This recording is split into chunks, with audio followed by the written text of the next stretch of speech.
Welcome, everyone, to a Friday night in El Centro, California, Central Union High School, Cal Jones Fields, for a wonderful evening of some football. With me, one-time, all-time, since day one partner, Ron Rubio. Ron, what turned out to be muggy, kind of warm. We're looking at maybe 100 degrees, 30%, 40% humidity. But compared to last week, Ron, beautiful weather right now for some Friday night football. Let's knock it out with the Star-Spangled Banner. With the beautiful, awesome Central Band.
Go, Mount.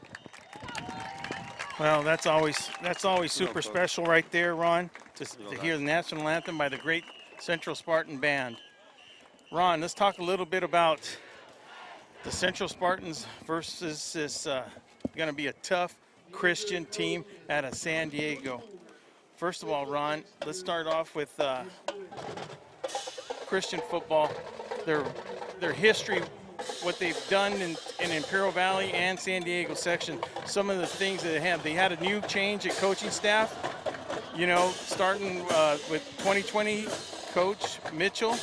Ron's going to talk a little bit about him and give you a little rundown of what his history. This guy, Coach Mitchell, this guy's got some pedigree to him, man. He has some pedigree to him, and he comes in as a first-year head coach for the Christian High football team. He's also their athletic director, so he's wearing two hats. That's a big deal. And we know a lot of athletic directors around here in the valley that have enough with their hands full being an AD, now being a head coach. One thing about Coach Dan Mitchell, had a quick talk with him before the ball game. This guy's been everywhere. He's been, first of all, he was an all-state football player. He went to Menlo College. From there, he ended up at Willamette University. Standout football player. He also has college and pro football experience. He was on the Euro League, the NFL league that would go over to the European League. He ran the German team, and they actually did very well under Dan Mitchell. So as we're talking with him, he's just a kid that knows everything about football. And he comes into this, you know, with this first season, they're 3-1, and they're playing good football right now. Now, Coach Danny Mitchell reminds me of Ron. Reminds me of those kids that play on the sideline when their dad's coaching. I mean, you got to remember his dad, Mike, which is, by the way, his hero. Mike has over 500 wins in the San Diego section down there. Last of them, one of the last gigs he has right now, and I didn't even ask him if he was still on the squad, was last year. He was still the defensive coordinator for these Patriots right here. So that's, I mean, that in itself, you know, the last 27 years have been at Christian High School. So that in itself says a lot. Sure does. The other thing about Christian, they're in the same division as El Centro, right? These Central Spartans. So whoever wins tonight, Ron, is going to send a message to whoever, because right now in Christian's League, you got Scripps Ranch, they're 4-0, then you got Mira Mesa, Canyon Hills, and Point Loma. That myself, that whole league right there, Ron, that's one tough league there. You know, Scripps Ranch is 4-0 right now. Canyon Hills used to be Sarah, so I'm not too sure how Sarah's doing, but there's not an easy ball game in that league. Yeah, and look, in the Division II right now, Central's ranked 13th right now, of course, with the 1-3 record. But that 1-3 record is deceiving. We talked about that. Yeah, very deceiving. you know, as we look at the captains right now, we'll give out their numbers. And then Christian is also in the, of course, I said earlier in Division II, they're ranked number 7 with a 3-1 record. And of course, that top dog in Division II right now, according to Cal Preps and according to Max Preps, Scripps Ranch is number 2, huh? No, number 1. I got them as number 1 in Division II. So that in itself right now is interesting. As we take a look at our captains out in the field right now, Ron, we'll do a little rundown on the Central team right now. Representing the Central Spartans out for the coin toss is number 2, Charlie Sullivan, man. The guy's just a stud. He's all over the field. Number 27 for the Central Spartans, Angel Ortiz. Angel Ortiz. Those are the names we're going to be talking about all night, Ron. Excuse me. And then, of course, we got playing center number 64 for the Spartans. That's Jace Ramirez. He's a senior, 250 pounds. And then, look, the kid that started as a freshman, yes. you know, number 10. This kid's going to be the all-around guy. Real humble kid. We met him on Very, media very day. humble kid. Very humble kid, man. So, you know, we expect to see a lot of things out of Skylar Cook there. Now, Patriots have won the coin toss, Ron. They have elected to receive. That's something we don't see. Usually a lot of teams defer. But, you know, this is one of those rare things that Patriots might do things a little bit different. They feel that their offense led by Jake Davila. Jake Davila is number 11. He does everything for him. He's so far this season, Davila has passed for over 500 yards and has rushed for over 200 yards, close to 800 yards in less than 4 games. And but he doesn't do it all by himself. Well, they have a very sound offensive line out there. Their offensive line is led by Will Larson, left tackle. He's a senior, number 58. Alongside him is Josh Hanley, number 56, a senior captain. Number 71, Trent Yeagley. He's our left guard. He's a junior. And number 60, Justin Yagmon is also a junior. Wes Brown, number 53, rounds out the offensive line. He is a senior. And one thing I was talking about or checking out on the Christian football team, well, there's a lot of juniors on this team. They're not, and it's a little bit of a mixture, but I think the majority of their starters are juniors. Ron, when I saw that, and you're saying juniors, I was looking down at the bottom as their skill receivers. I saw a lot of the freshmen and sophomores, but Sure. You're right. I mean, but look, that roster, wasn't it full of I mean, if you look at the sidelines, they come down here with the pack team. The They're JV, packed. Yeah, what was the JV score that? I'm not sure, but I think they won by 15 points versus the Central Spartans. Ronnie, we're going to be right back. VSN will be right back to get this kickoff on the way.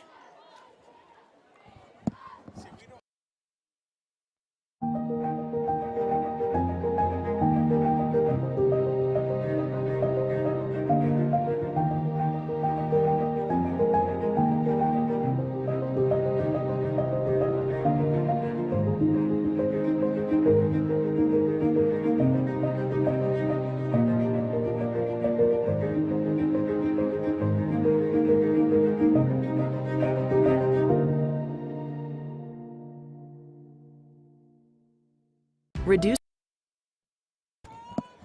And we get ready to go. Rodriguez kicking off for the Spartans, and my play-by-play guy, Ron Rubio, ready to take it over. Received by number 21. He's up to the 20. Cuts back to the 25. And looks like they're going to find field position to fight his way all the way up to the 25-yard line. Not a bad return for number 21, and that's Michael Isaiah Gibbons. Michael Gibbons is also a wide receiver on offense. Now here we go. This is a very it's a spread offense. Coach Mitchell learned under, a lot of big names. I mean, he's not saying that he's a name drop, but, man, he learned his trade under a lot of good tutelage. And one guy is Al Borges. If you know the football world, Al Borges is kind of a passing guru. And here we go with doubles on both sides. Avila, ball's on the right hash. Whiteside will be to his left. Davila, as I said, is a dual threat. He can run and throw. His running back beside him this afternoon will be number 7, and that is Josh. That's Aiden Hypes. I'm sorry. And Aiden also plays. And it's deep, and it's a touchdown already to number 9. Before you could get a popcorn in your mouth, J.C. Guston put the 75-yard bomb down the right side. Touchdown, Patriots. Hey, Ron, I was looking to see what number 21's name was, or number 7, and there's a fade down the right sideline. Touchdown, Christian Patriots. Lightning strikes immediately. Well, Ron, that's one of the things that we've actually seen in the last couple of games, Ron.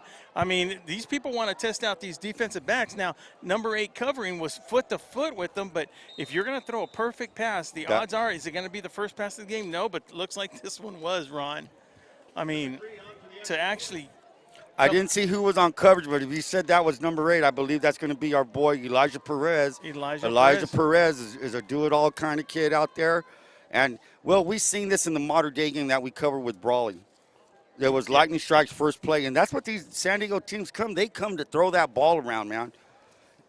And there's a kick. It's up, and it's good, and that is number 3, Hunter Province. Hunter Province is a do-it-all kind of kid. He plays receiver, defensive back, I believe. And he's also the place kicker, and he puts it straight up the middle. 11:43. It just took, 17 seconds, and we have a score. Yeah, Ron, I mean, we're here settling in our seats. Settling in. I'm just looking, honest to God, saying, why Chris Akridge was not out there. And Coach Mitchell had told me Akridge was not playing today. And I was figuring out, and that's number 7 going in. And that's Aiden Hypes. Hypes is a two-way player. Before you know it, the touchdown for Jake Davila. Davila's, like I said, we were mentioning in the pregame, Davila does it all. He has a strong arm, and he also runs. He's their leading rusher so far after 4 ball games. Yeah, that's good to hear. They got that dual threat on the quarterback. It's good to hear if you're a Patriot, not good for the Central. Once again, we are Valley Sports Net. You can catch us at valleysportsnet.com for after the game and watch us right now during live. And while we're doing, we might as well thank some of our sponsors. We have Mary Ann Valenzuela with State Farm Insurance. She is your State Farm Insurance in Imperial Valley, specializing in auto, home, business, property, and more. And with over 20 years of experience, Mary Ann will help figure out what coverage you need and to control your financial future. Give her a call at 760-344-0447. Deep to receive is Sergio Garcia. That's the freshman. And number 9, Artie Estrada. Estrada will field it at the 5-10. He's 15, looking for some blocks. He's going sideways. Gets to the 20, 25. And he's going to fall forward 31. Great return. And we have a flag on the field. Now, we have a flag in the middle of the field. Now, one good thing I saw on that, when that lane was starting to open up, Elijah still, hey, look, short memory he has. He comes back, gets a great block. The penalty won't be on him, but it was just a great block to open up that alley to get some positive yards. But being on the 30-yard line, it'll be a holding call. Gene Martin, the white hat, very good crew representing out here. You got a Chondo in the middle and back judge. It's Sean McLaughlin. It's Sean McLaughlin. Good to see Sean back out there, man. And then we have Roman Rubio on the far flank, and then we have Randy Ross on the central sideline. So that's tonight's refereeing crew. And the Central Spartans, Ron, are going to start on the 20-yard line. 80 yards to go, and let's see what they got. They've done it before. This is not new to them. Damian Rodriguez set is at quarterback, and we're going to have an offsides there. And that's going to be jumping off sides right there on number 8 defensive end for the Patriots. Shane Bailey, number 8 for the Christian Patriots in the red, white, and blue. They're just old school New England Patriots helmets. I love that with the Patriot on the side. A lot of tradition there, huh, Ron? They've kept there. They've been the same since we've been starting playing them. Here we go. Trips to the right for Damian Rodriguez. Motions with Estrada. Perez, I'm sorry. Looks flat out. That's complete to Gavin Marini. Marini to the 30, finds a block, cuts. He's at the 35. He's going to fall forward to the 36. So, hey, first down for the Central Spartans. So, something real quick. What a lot of teams have been doing is rushing the Spartans, coming off the edge. So, what do? Short throws. And that's Mitchell Givens, man. He's that outside. He's a big guy at 6'2", making sure he's tackled. But look, he didn't make the tackle until after he got the first down. First down, so that's what counts. Very positive yards for the Central Spartans. Trips to the left.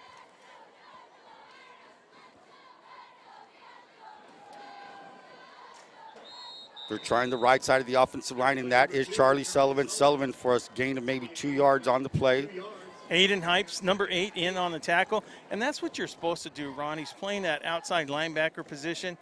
You know, he saw the running back. He checked out his block, and he's got to have that outside containment. Central ran to the short side, to their side of the field right now, but he was able to contain him, and then that outside linebacker comes in and makes a tackle. Just a great play on the defensive side by the Patriots right there. Short motion by Gavini. That's what the Spartans like to do. They call it a yo-yo motion, and that's going to be knocked down, and that's number 3. That's Hunter Province. I'm telling you, Hunter Province is a kid you're going to keep your eyes on. Keep your eyes on Hunter Province.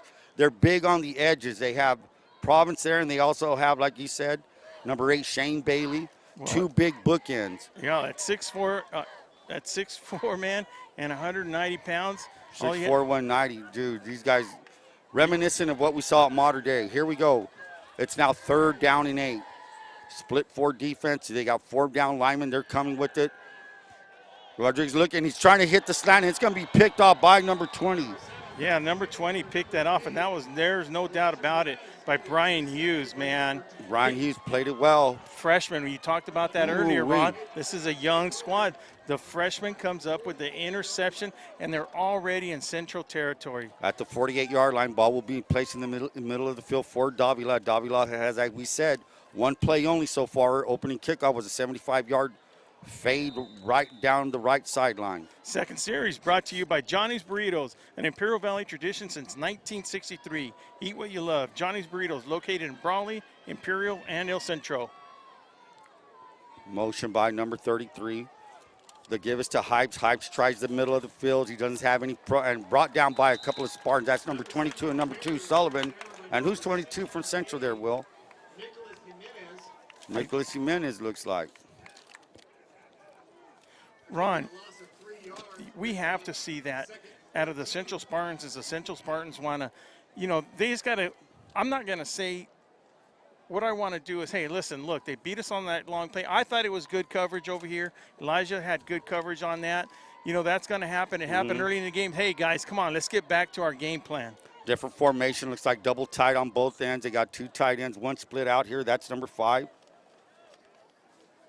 Split to the left. The give is to Hype. Hype trying that middle again, and the Spartans are clogging up that middle. No gain. Maybe he's going to lose another yard. We're looking at it. 3rd and 13. So no, that's Nico Jimenez, number 68, just plugging up the middle. That's what you have to do. Yeah. They're trying to run that middle, taking the A gaps away. And number 68, great play by number 68 of the Spartans. 3rd and 13. Yeah, that whole front's got to do that. Israel Roscon, number 59. Roscon, yeah. And it's those guys up the middle that it's going to take to make it. And then we got number 54. How can Malachi Okan, with names like that? Malachi Okan sounds just like a perfect football player. Sure does. Ron wearing number 54, playing right outside line, defensive end for the Spartans. Definite passing formation here with doubles on both sides for Davila. Davila's looking. He has time. He's blitzed. He throws it up and then threw it sooner than he wanted to. The pass was intended for Joey Merritt. Joey Merritt's one of the leading receivers on the football team. Joey Merritt has caught 20 passes for 270 yards and 3 touchdowns through a 4-game season right now. So here we go. Pump formation for the Patriots. Well, not only did that was a great defensive series, man. Exactly, Ron. I was going to say, sometimes, man, a team just needs to be slapped upside the head sometimes. Look, guys, wake up. Come on, we can go toe-to-toe with these guys, man. And if it takes a long pass, well, so be it. But as long as they get it going the rest of the game. Hunter call with the punt, and it's a fair catch by number 8, Elijah Perez. Speaking of Elijah Perez, in between quarters, I want to talk a little bit about him. Coach Rookie Pena had a lot of good things to say about him. And we did a little investigating and found out what a great kid he is.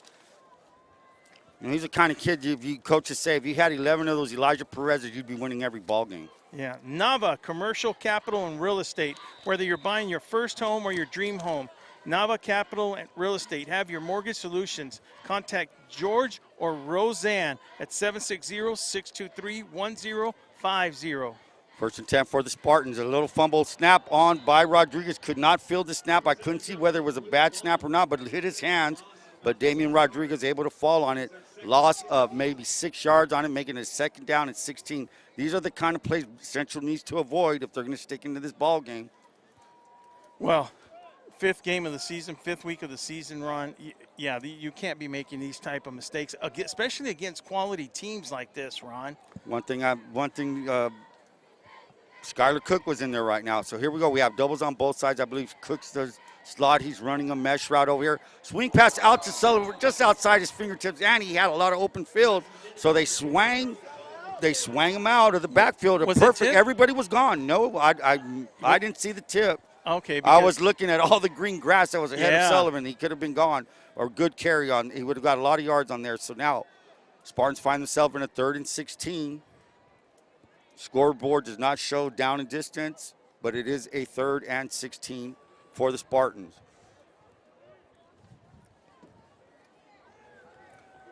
Rodriguez has plenty of time. He's going to take it up the middle. He's running, and he's going to be brought down outside right before the 25 run. We'll put him at the 24, brought down by number 33 of the Christian, and I'm going to bank that is the man, number 33, Aaron Schabowski. Schabowski's their leading tackler. It's number 33. Ron, I mean, you just take away that first play, Ron. Take away that first touchdown pass for the Christian Patriots, Ron. And I mean, I know it's early, but we do have an even game. It's going back and forth a lot. Not a lot of offense after that first play from the Patriots off the line of scrimmage there. So they're going to get good field position at the 40-yard line as Sullivan punts it out of bounds at the 40. And like you said, they're just trading punches right now after that one big play. Second possession for the Patriots. It was the first 2 plays were runs. Put them in a 3rd and 13. Obvious passing situation, and Spartans were able to defend for the 3 and out. And likewise, too, the Christian Patriots. So here we go. Good field position again for Davila. Schabowski's back there as a fullback, lead back, new running back, and I'll get his number right now. Fake, Davila rolls to his right. He's looking, he has time, and he tosses it. A little bit overthrown to Schabowski, and it's incomplete, almost tipped and almost intercepted by 23 of the Spartans. Well, the one good thing was being chased to the outside on the Christian sidelines was number 56. He wasn't able to catch him, but still, Ron. Dominic Lerma, pretty hustling kid out there. When you got Lerma, senior, he might not be as fast that way, but he makes sure he gets rid of the ball that way. Joel Gonzalez Valdez out there defending on the play. So here we go, 2nd down and 10 for the Patriots. Bringing in a late substitute. Doubles on both sides. Short side of the field is to the left of Davila. He motions out. That's number 5. That's our man. That's Joey Merritt. He's looking. Pressure by the Spartans. And did he lose the ball? And it's going to be a fumble and recovered by the Spartans. I'm looking to see what number's coming up. And there's the man right there. Let's get this kid's number. Is it 32? Is it 32? 32. Rodolfo Liazola. Liziola. Rookie talked about that kid, Liziola. Got Ron. Central Spartans not only have to do that, but have to do a little bit more when it comes to the turnover game. You know, they end up right there on the 38-yard line, obvious fumble. You know, now, you know, something needs to come out of this drive right here, in my opinion. I know the game's early, but still. Short field for the Spartans, motion by Marini. Marini showed they call that a yo-yo motion to give is to the running back, and that is it Sullivan? It sure is Sullivan.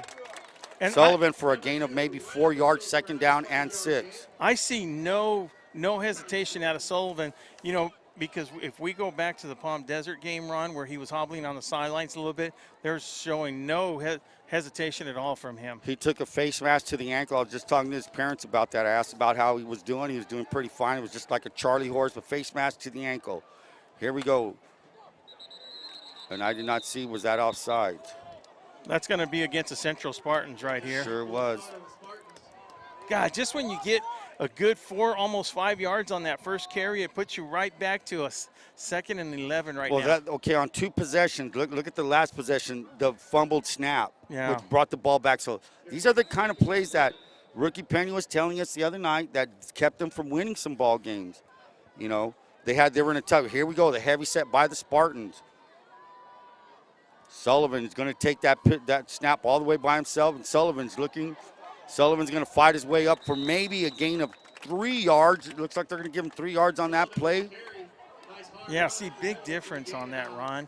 You gain 4 yards on the first down, then you go back 5. Yes, it's just And now instead of looking at 3rd and 1, Ron, you're looking at 3rd and 6. 3rd and 6. Well, exactly. Great point there. And, that's the deal. Your play calling dictates what happens on the play before. Yeah. I mean, you do want to, Sullivan again, we're going to call this wildcat because it's a straight snap to him. Sullivan again trying the right side, and he's going to be short by at least 3 yards. Ball will be placed at the 31-yard line. And 45 remaining in the first quarter with the 7-0 deficit. 7-0 Christian 7, Spartan 0.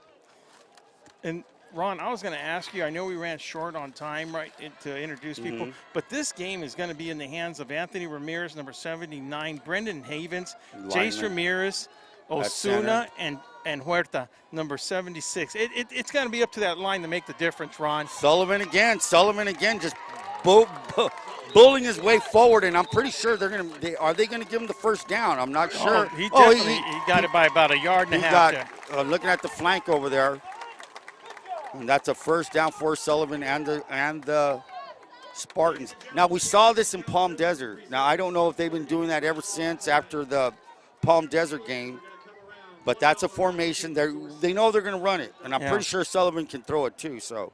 Well, the thing is, like we mentioned, those linemen up front, it's going to be up to them to, they have no issue. They're going to have to start taking control of this ball game.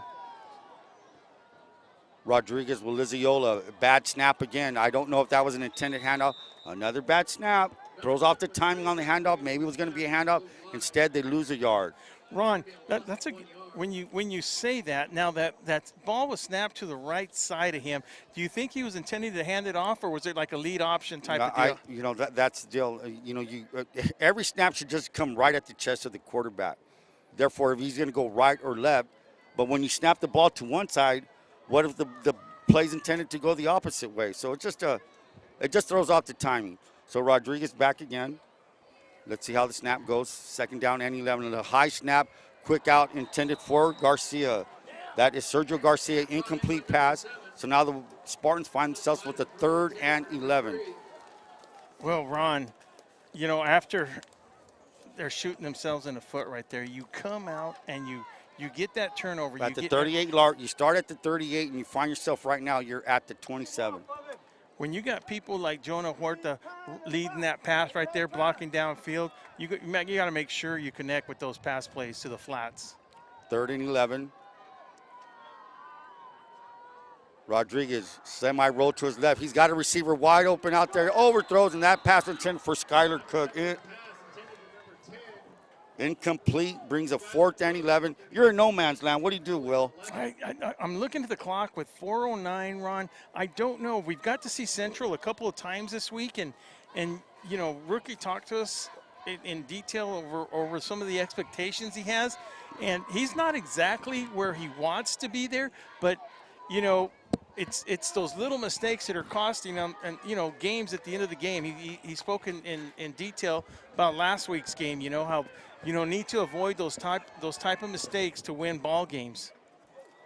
4th and 11. Rodriguez is looking to his left. He's going to throw a fade into the right end zone, intended for Garcia. Well defended by number 12 of Christian. Great defensive coverage there by the cornerback. That will be Hunter Call. Hunter Call is also the punter for the Christian Patriots. So they'll take over at the 27. I mean, no harm, no foul. The ball's at the 27-yard line.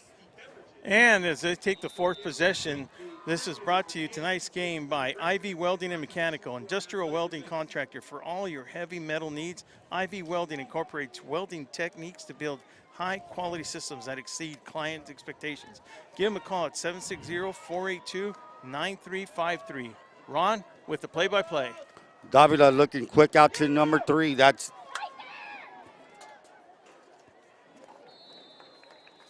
Hunter Province again with the quick spot pass out to the right. That's going to be a gain of 7 yards, 2nd down and 3. So that's all you have to do for this big kid out there. That's Jake Province. Jake does everything. He plays offense. He plays defense. Hard. He's not an easy guy to bring down, man. He's standing, at 6'4"? Yeah. 180? Here we go. Doubles on both sides for Jake Davila. Now they're starting to get the momentum going. No huddle. Doubles on both sides. Fakes the dive. Again, 2. That's number 9. That'll be J.C. Gustin, senior receiver. Rodolfo Lizada on the coverage right there. 32 again with the tackle, Will. Got to be aggressive. I like his aggressiveness like that, man. I mean, that's the type of football. Now, the discussion they're having was Centro was pointing the ball towards that they had gotten it, but no, it's going to be second down Patriots ball. And that's one thing we've seen about officials this year. They're just making sure and they get the call right. One of the best things I've seen in a lot of years to make sure that the call is right. They huddle up and go there. I mean, because, you know, now we see the Patriots are going back into the little old style, into the huddle now. So they're mixing it up back and forth. You know, when you get one good play, you want to go one right after another. Where the passing game, you don't let the defense give a defensive call. And here we go, under center for the first time, short motion, yo-yo motion, whatever you want to call it. They give it to Ben. What a great hustle play! Whoa. That is Sullivan, Charlie Sullivan. I don't know where Sullivan came from. He came from the left. He blitzed from the left outside defensive end position. The defensive end took an inside move, and he went right outside, and with his speed was able to bring him out. Great defensive call for the Central Spartans. And Ron, you know, yeah, I'm gonna say it again. With 2:15, the clock running down, you know, this is a very well matched team. You take away that long bomb, which can happen anytime, but these two teams are pretty much equal. Well, when you're an equal team like that, that's what wins ball games. One play. That right now, that one play's winning it for him. Gavin Marini still on his feet. Gavin Marini being brought down. First on the play was number 23 for. That is Dylan Enns. Dylan Enns with a nice defensive play there to bring down Gavin Marini at the 41-yard line. So Central Spartans will take over with good field position. At around the 41-yard line, ready to go. 41-yard lines. So with the Spartans taking over, Burgers and Beer for the best burgers in town, located at 260 North Imperial Avenue. Open 7 days a week, serving breakfast, lunch, and dinner. Burgers and Beer is your place to watch the game. Great food, great atmosphere, great service. Burgers and Beer. Spartans take over now. Damon Rodriguez with trips his right. That's complete to Skyler Cook. Cook at the 50. Cook to the 45, 40. He's at the 30. He's at the 20, 10, 5. Touchdown, Spartans. Ron, we're going to bring that one back. That's a back, Judge. We're going to bring that one back. Where did you see the flag come from? I don't even know where it is. I know exactly where he threw it. The guy leading the block on that, Ron, the guy leading on block, I'm going to say he's going to push in the back. Yeah. Who threw the flag? The back judge? The back judge. Well, they had a good view of it then. You know, I saw the play develop, Ron. I'm going to have a no comment on that because you know, he might have saw something I didn't see, but I'm going to have a no comment on that until I re-see the play down there. Well, this is something that happened to I think Coach Pena referred to that. They had a play called back for holding a touchdown. So the Spartans will find the ball back at their 33-yard line. So scratch the touchdown. Great run by Skyler Cook. Been kind of wondering where Skyler Cook has been on the offensive side. Well, we found him. There he was. Touchdown called back. Ball now at the 33-yard line. Well, those are the things that they really want to avoid, those type of things. Here we go. So trips to the left for Rodriguez. No, it's not. It's Sullivan. Sullivan again. Or is it Rodriguez? I'm sorry. Rodriguez is back there with Sullivan. Marini with that short yo-yo motion. Rodriguez is looking. He's going to throw it back to Garcia. Garcia at the 35. Garcia to 40. 45, 50. 45, 40. And he's going to be brought down by number 7. That is going to be. That is number 7. That is Aiden Haynes. Aiden Height. Garcia's another freshman. Is showing you why he's up here at the varsity level. Yeah, but it's also good. Look, if you're going to commit those penalties, I mean, they've already had 3 or 4 penalties. That's what you want to be able to do in the next series. Now they're going fast, a little bit tempo up. The ball's now at the, let's say, the 33-yard line with the same motion to give now back to Sullivan. Sullivan breaks a tackle through Hides all the way up to finds his way up to the 24-yard line. Brought down by number 3. That's Schabowski. Yeah, I do have a comment on that last penalty, and I'm going to agree with it, Ron. It was a push in the back. It was a very good call. I'm going to have to agree with that. Good goal. 2nd down and 1 for the Spartans. Now they have a little life in them. They got the big run, the big pass play to Jake Bubba Garcia. Is that his nickname? Bubba Garcia? Bubba Garcia. So that's going to stick into my head, and I called him Jake. His name is Sergio. Sorry about that, Sergio. Snap to Sullivan. Sullivan to the 19. Tries the right side, and he's brought down by number 3. That is Hunter Province.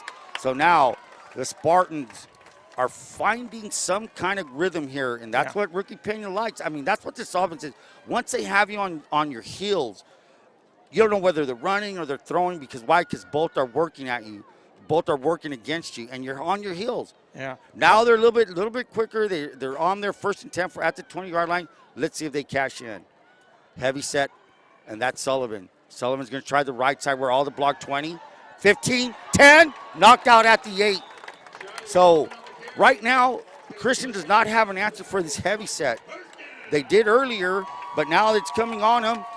And the momentum is right now currently on the side of the Spartans. And right now, guess what's happening, Will? They're getting good snaps. They're not going backwards. There's no penalty. So 1st down 4, 1st and goal. Is it 1st and goal? Yeah, and also, Oh, yeah, Ron, it is 1st and goal. Also, Ron, the downfield blocking, that run was made because of number 32, Rodolfo, leading in front, lead blocking for him. Liziola is placed to the left, and they're going to run to the left. And here comes a blitz by number 8. Great play. Great play by the number 8, and that's going to be Shane Bailey. Bailey's out there. He's a linebacker, wide receiver. He's also the backup quarterback. So with that being said, the end of the 1st quarter, we find Christian Patriots 7, El Centro Spartans 0. And VSN will be right back to start the 2nd quarter. Reducing energy use during the summer is more important than ever. This summer, IID encourages you to do your part by setting your thermostat to 78 degrees or higher, avoiding the use of large appliances between 4 and 9 p.m., and turning off all unnecessary lighting. But there's more. IID provides a number of summer energy-saving opportunities to help you make the most of your energy savings efforts. Check out our tips and energy saving guides at IID.com. Let's work together to stay cool and save energy this summer. Welcome back as we take a look at rookie coach Rookie Pena. One thing, Ron and I talked to Rookie Pena last night. Look, we might emphasize a little bit on the penalties or on a sack and stuff. Rookie Pena, the one thing I love with him and among other coaches, they're very educated on the rules when it comes to refereeing. Ron, short memory, he goes, he explained to us what happened in the 4th quarter last week. He said, you know what though, Ron? It doesn't matter. That's just one play. We still should have scored another way. He didn't use that as an excuse. No. He didn't like the call. That doesn't mean he didn't like it. He just says, look, listen, we all got a job to do. The refs got a job to do, but we have to do our job. Look, when we start doing our job right, things are going to happen to us in a good way. And the motto that Rookie Pena has and most coaches do is we're going to control what we do. We can't control calls that goes against us. Right now, Spartans are knocking at the door. Now, 2nd and goal back to the 18-yard line, and that's another thing that's been kind of a pattern for the Spartans. Well, Prosper, and then boom. Sullivan looking, and Sullivan's throwing, and he's wide open. Gavin Marini, and I had said there's going to be a time where Sullivan's going to throw the ball out of that set because he's hitting them with those runs. They're going to stack the line, and boom, they stuck out Marini just off the fingertips. 3rd and goal for the Spartans. Now, I know he didn't have a lot of time and he was being rushed back there, but still, that ball might have been a little too much in the air, and that gave enough for that linebacker, that safety, to come in. So with 3rd and goal all the way at the 18-yard lines, the Spartans may have 2 plays to get in there. And we got a score coming out of Hopeville. Hopeville 16, Calexico Bulldogs 6. They're into the 2nd quarter. Hopeville Vikings leading. Trips to the right for Rodriguez, motioned by Skylar Cook. Lone setback is Sullivan, but it's a 3rd, 2 plays to get in. And it looks like a screen to number 9, and that's a touchdown. Touchdown, Arturo Estrada. Artie Estrada, well-designed play, man. They went wide side. No, they came to the short side, set up that flanker screen, touchdown, good play calling, good execution. Hey, 3rd and goal at the 18, and you knock it in. Yeah, it's classic. That's good stuff. You know, it's good stuff because, like you said, Ron, I mean, I mean, we felt it that this game was going to go back and forth, but we also felt it in that Palm Desert game. He just knew that they just got to keep this momentum going. Keep it going. And Ron, in your opinion, to start the second quarter, and like I said, that is early. Blocked. Miles Rodriguez kick is blocked. Not sure what number did it, but as you said, you can't take a seat, man. I was just trying to look for a place to sit. I saw the snap, and it was blocked. And with that being said, 11:50 remaining in the second quarter, we have the Christian Patriots 7, Central Spartans 6. Ladies and gentlemen, we got a ball game here. This is what it's about. You know, the weather's beautiful. Now the wind's here. Look at the fans, too. Little breeze out here. We got a beautiful location. We got Joaquin Matus hooking us up back here, Sarah and Eric on the cameras. And, Ron, let's not forget, say hello to our brothers down there at Hopeville, calling that Calexico Hopeville game. Good ball game down there, 16-6, as you said. We got a full house here on the Spartan sidelines. And the visitor side is there's a lot of support out there. And to start the series, a new series for the Patriots, kicking off to them, the Spartans will, is brought to you by Ojeda Industry, commercial and industrial equipment supplier. Ojeda Industries is proud to sponsor Valley Sports Network. Voted #1 in the Reader's Choice Ivy Press for best farming and equipment provider for 2019. Located in Brawley. Thanks very much to the Ojeda family, Patricia and Tony. Appreciate them very much. The Dom team, for all your real estate, commercial, residential, give Doug or Andrew a call. They'll be willing to help you. 760-337-8600. You know, that's another person I'd like to give them a call. We're going to be in Brawley. VSN will be in Brawley tomorrow. I'd like to get Don up here. Every time we talk to Doug, there's always a good football conversation. For sure. Joey Merritt, number 5, deep to receive. Alongside him is number 21. That's Michael Isaiah Givens. The kick by, and it's a little poocher. We're seeing that a lot. It bounces, and they got to fall on it. Recovered by number 12, and that's going to be. Now, in your opinion, Ron. 100 call. Go ahead. We're going to see the ball every time they do that little pooch kick. What does it in between the hash marks? Doesn't matter where it's at.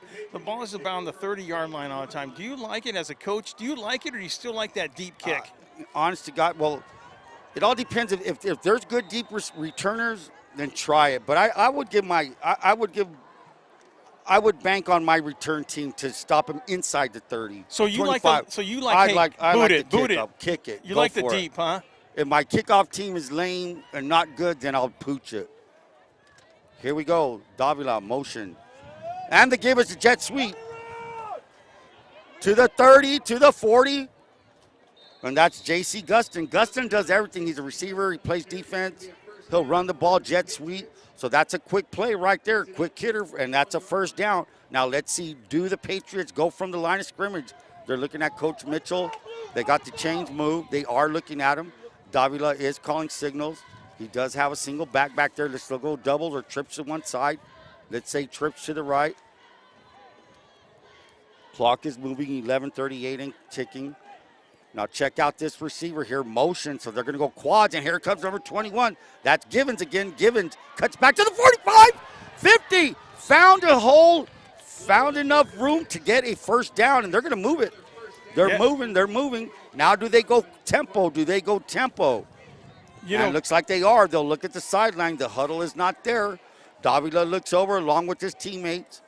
Tackle made by number 14, Galvini. Ron, the thing is, he's getting around the corner. Once he gets around that defensive end, Ron, he has about 7 yards of open field right there. Here we go. Givens again. The fake. Davila's looking for up the middle. Davila's dodging his way. And he gets a good gain of maybe 4 yards on the play up to the 44-yard line of Spartans, making it a 2nd down and 6. Tackle by number 12, Josiel, man. Just coming in there, Rodriguez coming in there, making the tackle. I mean, they still got to gain about 2-3 yards on the quarterback keeper. But that was a good defensive play, Will. Great defensive play. He doesn't make that tackle. He's got more room. Well, you got to keep him honest when they run that jet sweep like that. You know what I mean? Well, they've hit him with 2 first downs on that jet sweep. We got trips to the left now, middle of the field. Davila, is he going to get some momentum going on him?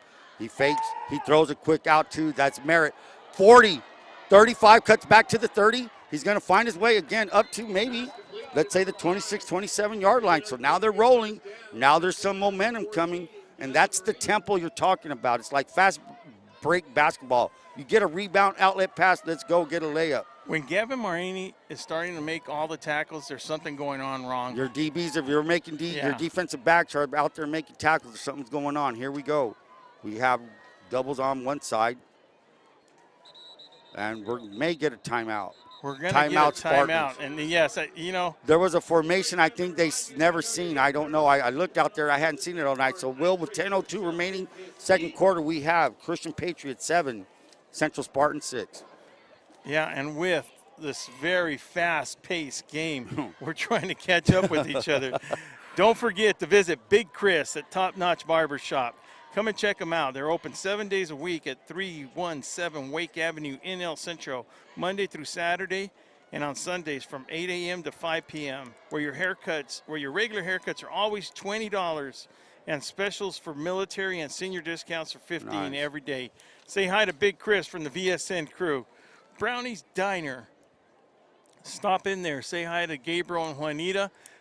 Go in there, located at 990 Main Street in Brawley. Serves up the Town Pump menu.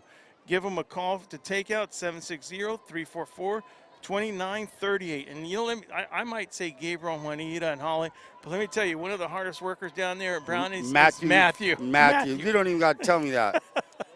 That Matthew, Don't say too much. Just does his job. Just Good job, work, Matthew. Work. Way to go, Matthew. Everybody's proud of you. Keep it up, brother. Keep it up. That's why he's going to college. He goes, I'm out of here. College is easier. Trips to the right. Single receiver to the left. Yeah, it's motion.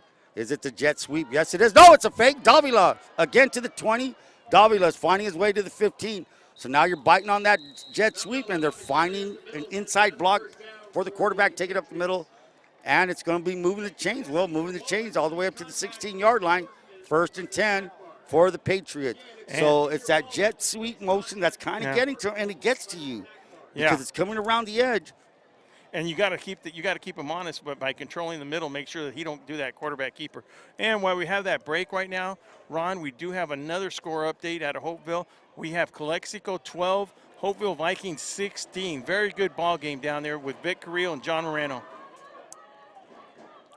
Motion out for it, and the give is to, that's Bettis. Bettis looking for a way out, and great defense, gate perimeter tackle by Sullivan, and along with Sullivan is number 22, I believe. You got the three deuces out there, number 2 and number 22 out there making all the tackles. Of course, Charlie Sullivan, and number 22 for the Central Spartans is, I'll tell you right now, Ron. We called number 22, and I'm just seeing where he's lining up. Jared Martin. Jared Martin. Man, he looks like Martin out there on the defensive end. Martin of last year, Brian Martin. But he's playing defensive end. Defensive end, that's what Martin played last year, and that's the quickness that they had. Yes. And when you have quickness out there, with like Joey did past year, it's hard to get around those edges. Most sharp motion by number 5. Davila looking to his right. He throws it back, and it's almost worked. Skylar Cook almost had it. Hey, man, you can't fool Skylar Cook that way. Nah. Screen intended for Bettis. Knocked down by Skylar Cook. Great reaction by that corner. He was a short side corner. Read it, came up, read it like a book, as they said. I think it's just Skylar Cook has just got that center field mentality. That's what it takes to be a good defensive back. It's just the ability to play man, the ability to play zone, and to know your responsibilities. That was a well-played defensive play by Skylar Cook. So here we go, 3rd down and 12 for the Patriots. Patriots find themselves inside the 20-yard line. They have trips to the right, and he's going to roll right. That's Davila. Pressure. Throws back to number 3, and that's incomplete. So the pressure came. The pass was intended for number 3, Hunter Province. Big target out there, and that's hard to miss a 6'4", 180-pound guy. So 4th down. Interesting what they're going to do. They haven't had much luck inside the 20-yard line right here, inside the 20, and it looks like they're going to opt for the field goal formation, Ron. The pass was intended for Hunter Province, and now he's about to kick a 35-yard field goal. Ball's placed at the 25. You add 10 from the goal line to the end of the end zone, make it 35. Now check it out. A little bit of wind. Your quarterback's a holder. What can happen, Will? Your quarterback's your holder. You're exactly right. They better hold that outside containment. There we go. The kick is up, and the kick is, I'm going to say no good. It's good. Man, he kicked that like a golfer, with the swing, man. Nice swing. So with 8:34 remaining in the second quarter, we have the Christian Patriots 10, Central Spartans 6. Ron, I'll tell you what. If those modules would have still been there, it would have cleared the modules. VSN will be right back after this.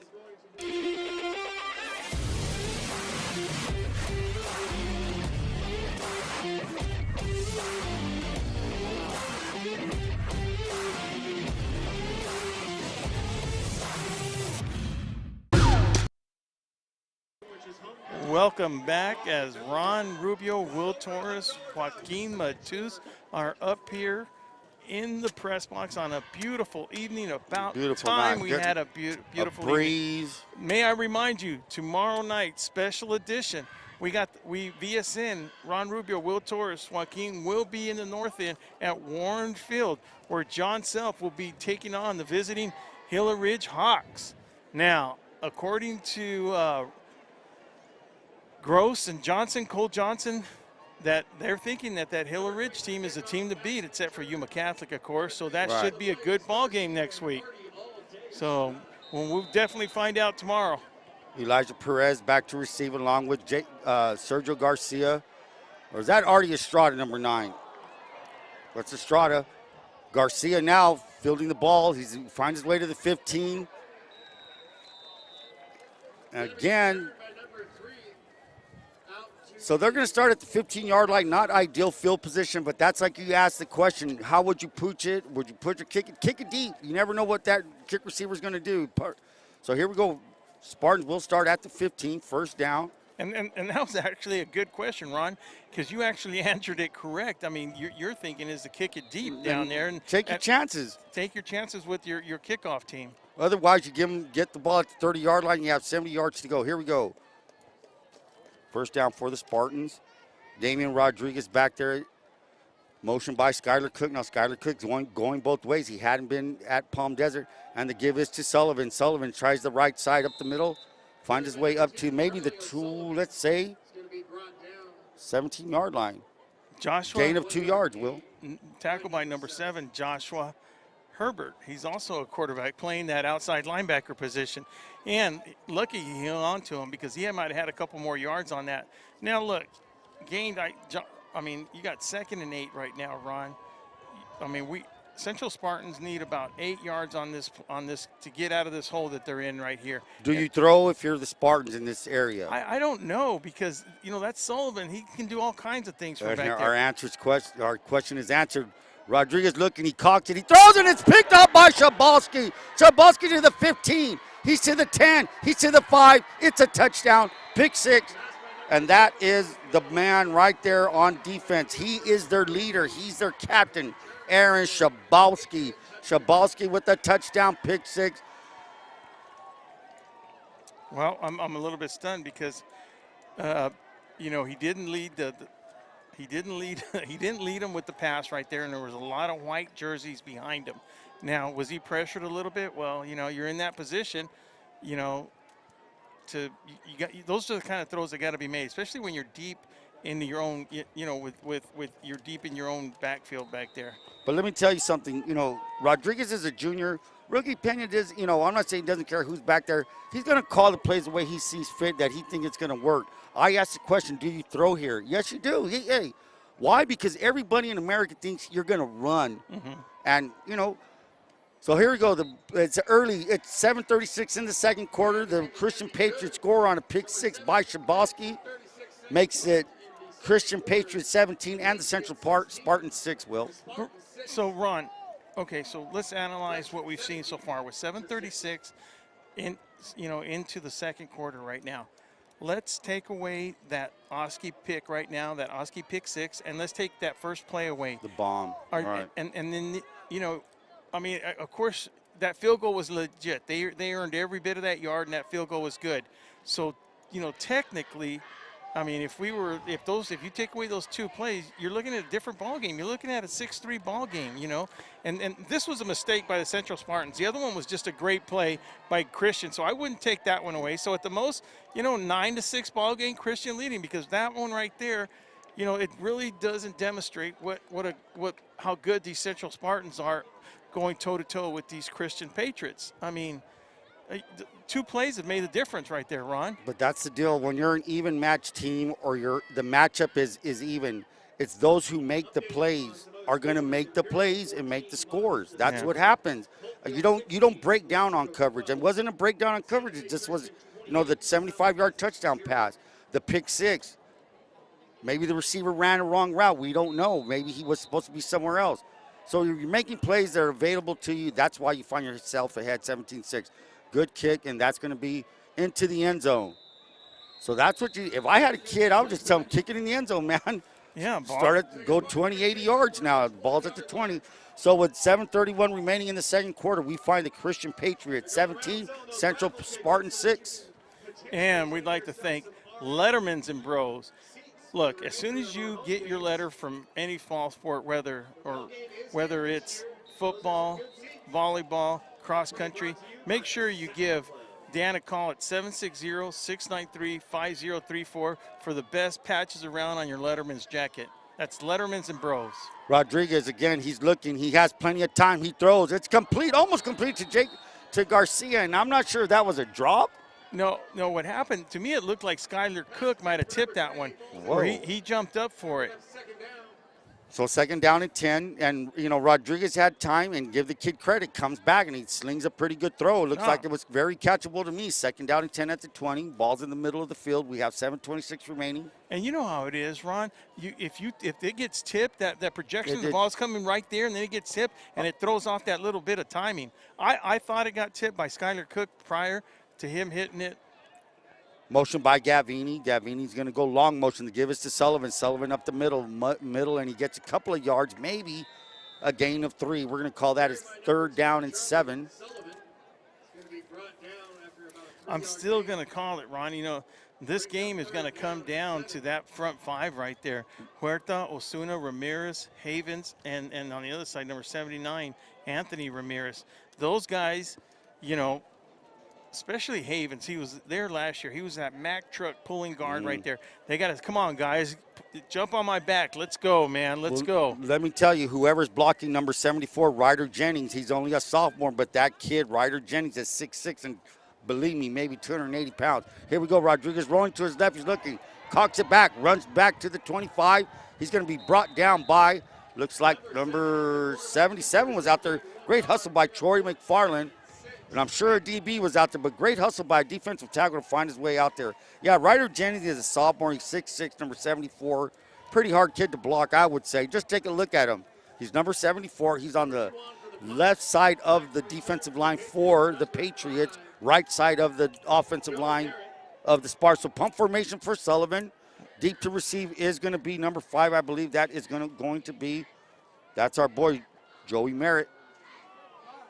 Kind of a nice kick. He's going to bounce its way to the 45. Great field position, 46-yard line for the Christian Patriots. With 6 minutes remaining, we have the Christian Patriots 17, Central Spartans 6.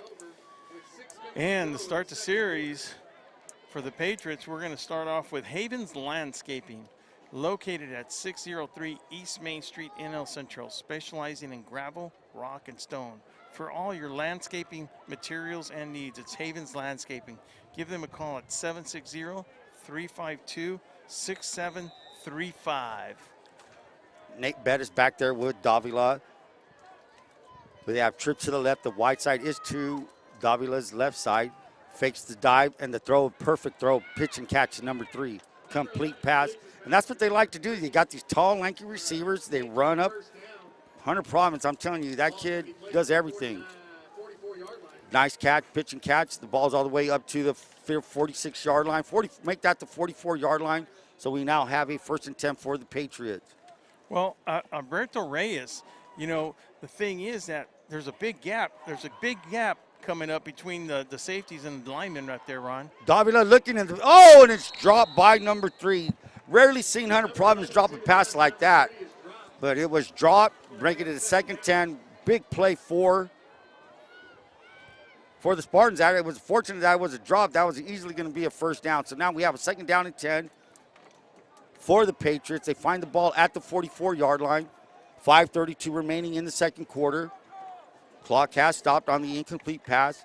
We're going to have trips to the right as we start this play for Davila. Motion by Province.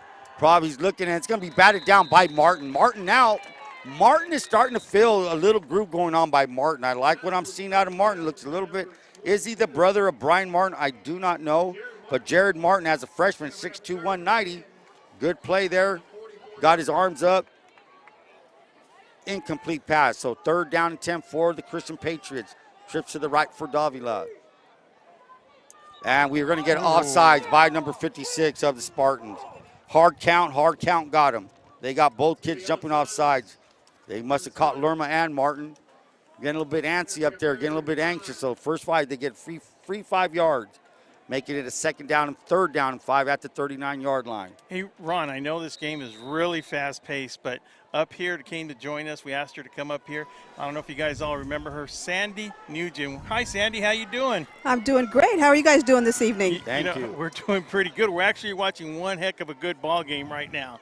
I think so. It's a great evening. I think the Spartans are going to come back, and it's a great atmosphere, just a regular Friday night lights here in the Imperial Valley. Well said, Sandy. Having that Spartan mentality, always believing. Now, it's always great play by number 12 right there, Ron. It's good play. Those are the kind of plays that just got to be made right now. So, Sandy, as I get back to you, what have you been doing? Sandy, of course, was the athletic director and among many other things, softball stud, softball coach, a lot of stuff going on. I got to meet her finally a couple of years ago, and we've become good friends. Sandy, then you retired. What the heck, Well, I'd been in the field of education for 38 years, and it was time to let some new blood in there and take over the reins. I think the foundation had been poured here at Central with previous athletic directors doing an outstanding job, and my job was to just come in and continue that and maybe build a little bit on the tradition that's here at Central. And so now I get the opportunity to watch these young athletes play and not have to worry about preparing, and can leave right at the end of the game. So it's still great to support all the Valley athletes here in El Centro and as well. Yeah, it was great. I mean, we got to see you during the softball semifinals that you represented as the CI section when they, at the state finals at Hopeville, you and Billy Brewer were down there. I mean, it's great to see you still involved with that kind of stuff. But, that's the type of business that you're in that you still stay in it, where like you stay involved, because we see you almost all football games, Right. And then when Stacy from the CIF calls and needs a little help here and there, I'll go down there as much as I can. I've helped out with some projects that they were doing and in preparation. They moved into a new office, so that office is nice. They're just starting, hopefully, to have the symposium a week from Monday. So, it's nice to still be involved. They got a new administration there with Joe Hines and Todd Casson. I was on coordinating council chair and got to know those guys then. So it's a good group. The leadership that they have for San Diego section is awesome, and they're out doing what's best for the kids. Now, people don't know this, Sandy, but Sandy and I have been talking a little bit, and, hopefully if we can convince Sandy, we want to get something going for softball where VSN does some more live streams and a little bit of coverage. So it's just a little bit of coaxing Sandy and, talking it over, and we haven't really sat down and talked. We said we'd talk about it after football.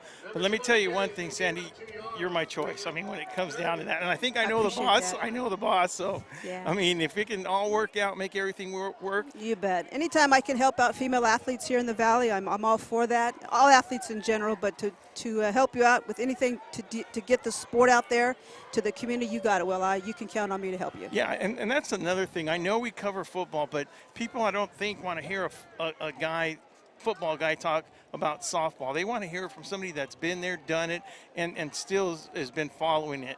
So I have a good feeling it's going to work out, and then we'll go from there. I mean, we'll talk, of course, more after football, but it's always good to see you, Sandy, especially down here at the football fields and at all sporting events. You bet. I appreciate it. Anything I can do to help you, let me know. All right, everybody. That's Sandy Nugent. Always a pleasure to talk to her. Take care. Be Thanks, safe. Sandy.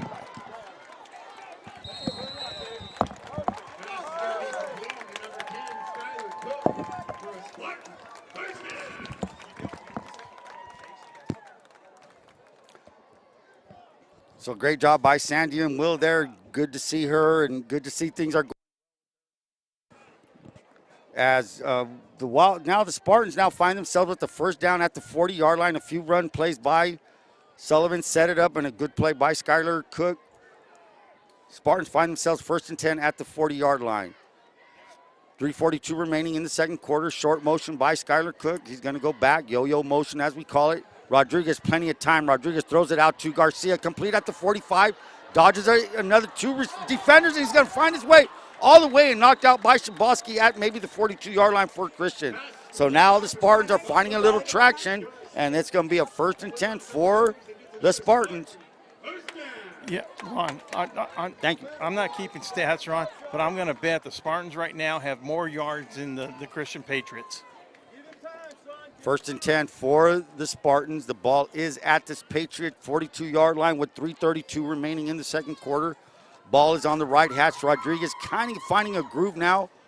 Skylar Cook giving him a little extra punch in the receiving core. Cook, very good athlete. Here comes motion by Garcia. The give is to Garcia on the jet sweep. And he's going to be brought down. No, he's not.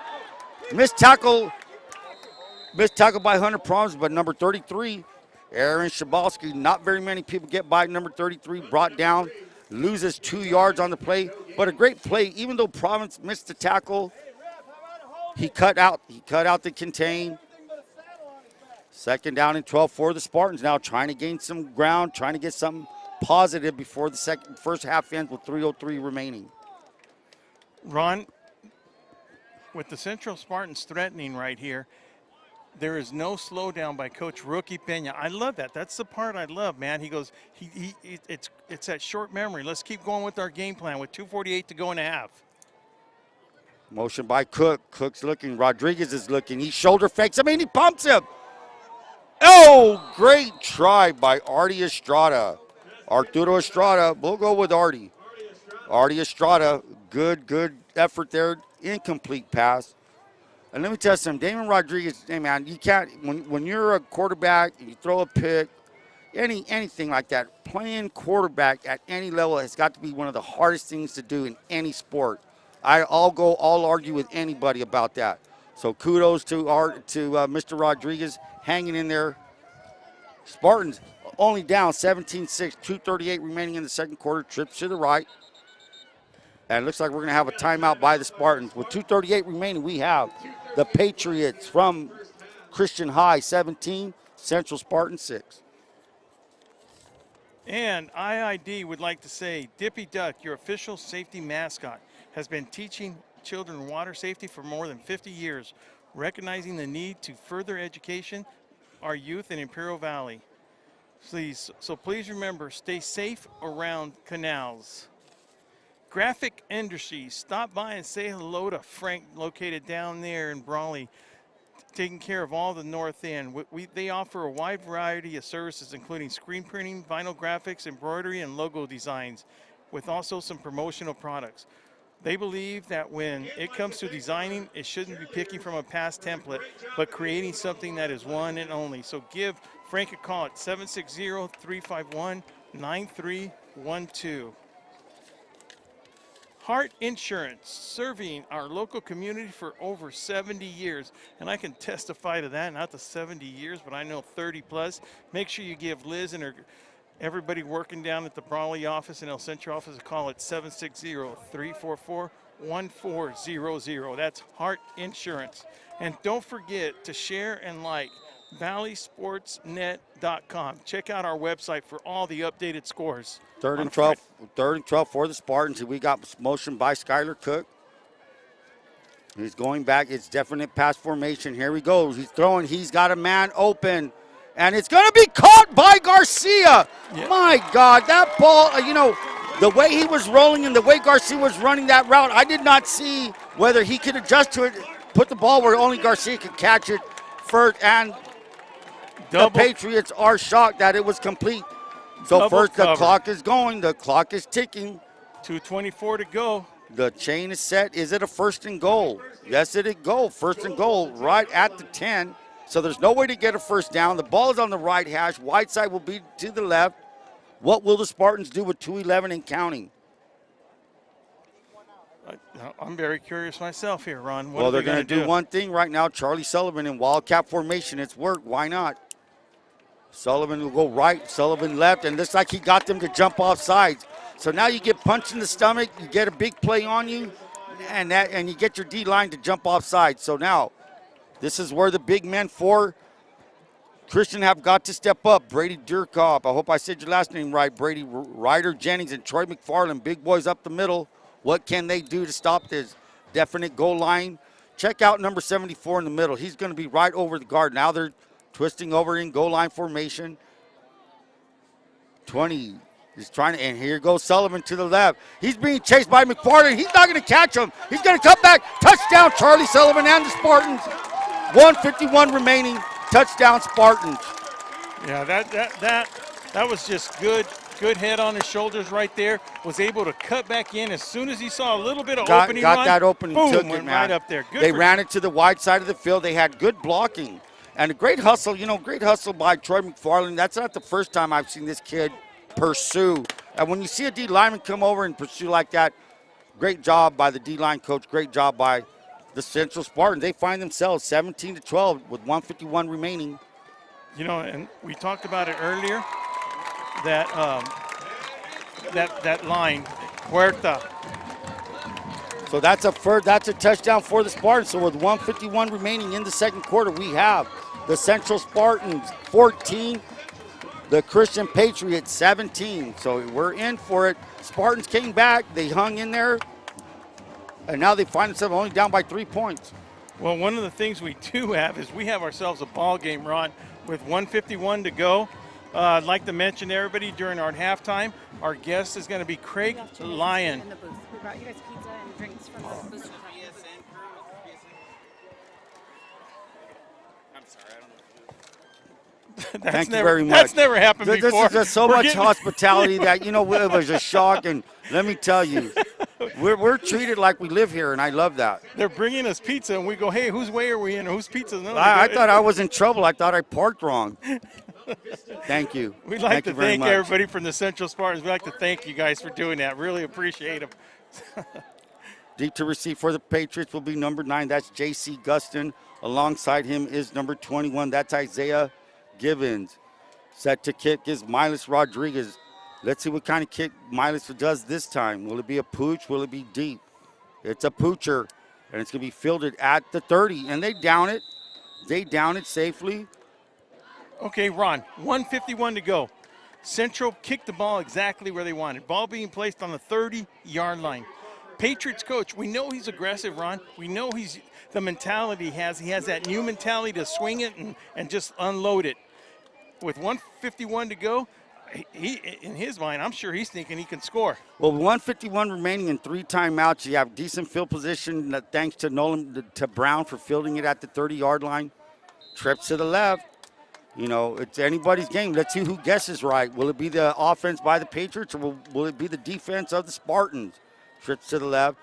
Davila is going to run up the middle. Davila to the 35. He's going to run sideways. That's what you want to do. He gets away.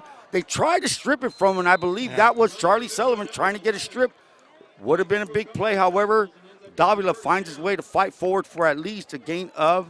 Did he get a first down? He sure did.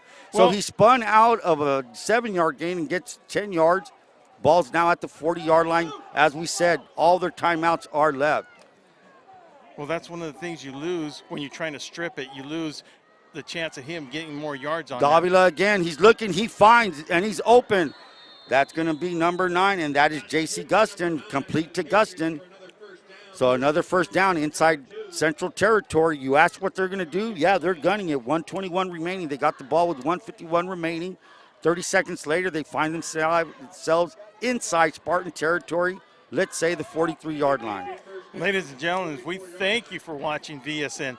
We are actually, this is a great ball game. This game is going by so fast. This is what we live for, this type of weather, this type of game right here, Ron. Sure is. Here we go. We have trips to the right for Davila. Davila gives to his running back. That looks like that is Bettis. If it's Bettis, number 22, he's going to find his way up to the, let's give him the 40-yard line. It sure was Bettis, number 22. Clock going, 1:10, 1:09. They have all their timeouts. Will they call one?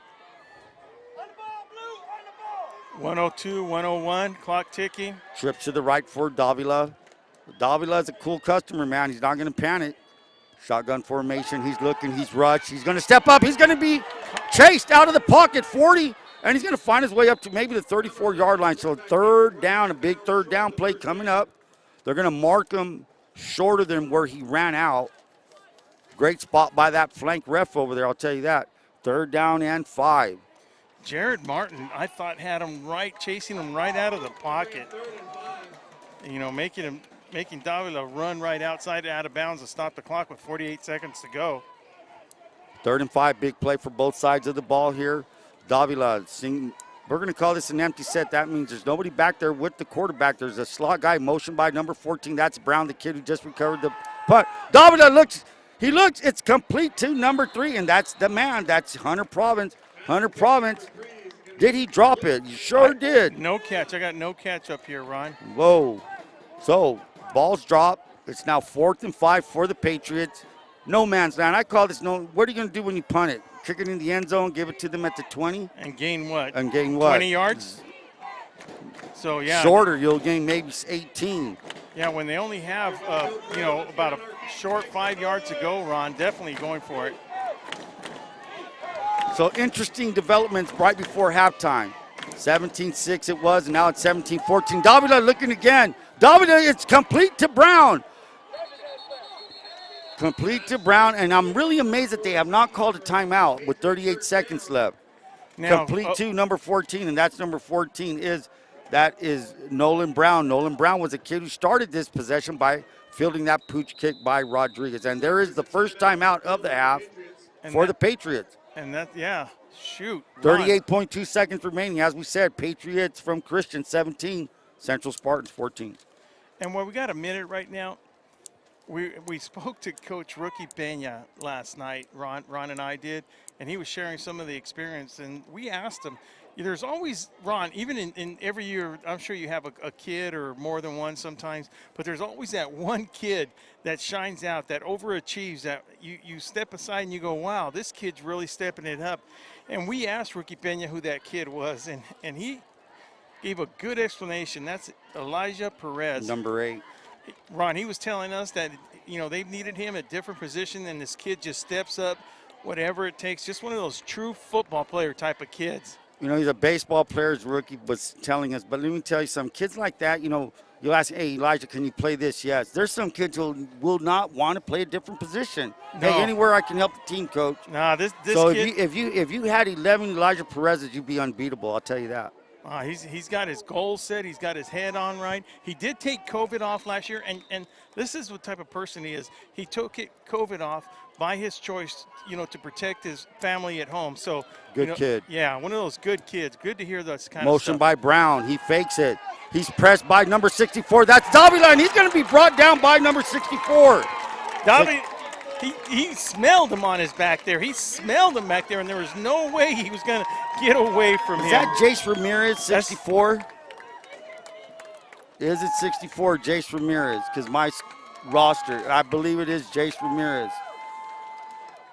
Jace Ramirez, the starting center, chased him down, and now with 30 seconds remaining, the ball is placed at, let's say, the 23-yard line. 2nd down and 15. Clock running, 30 seconds, no. Yeah, 30.6 seconds remaining. Oh, a timeout was called is what happened. Yes, sir. I go, that guy was tackled in between the lines right here. So let's get back to a little bit what we were talking about. We talk about Elijah Perez. We were talking about it before that last timeout right now. Ron, you're correct. He's just one of those kids. He's humbled. He's grounded. His ambitions, like his dad said, he goes, look, he likes school. He just doesn't love school. He already knows what he wants to do. He wants to join like one of those utility companies and work for the power company. Go or something. for it. Yeah. Lineman, go ahead. Lineman, man. He's already knows what he wants to do. He's got a step ahead of everything that he wants to do. And one of his goals was to actually create a Christian group for athletes when they're in high school that way. I mean, to have those kind of things as a senior, very ambitious. Good to hear stuff like that out of Elijah Perez. 2nd down and $15. Looking, he's rolling to his right. Nobody's open. He's going to have to tuck and run. He's going to be knocked out at the 27. Maybe they're going to spot him at the 26-yard line.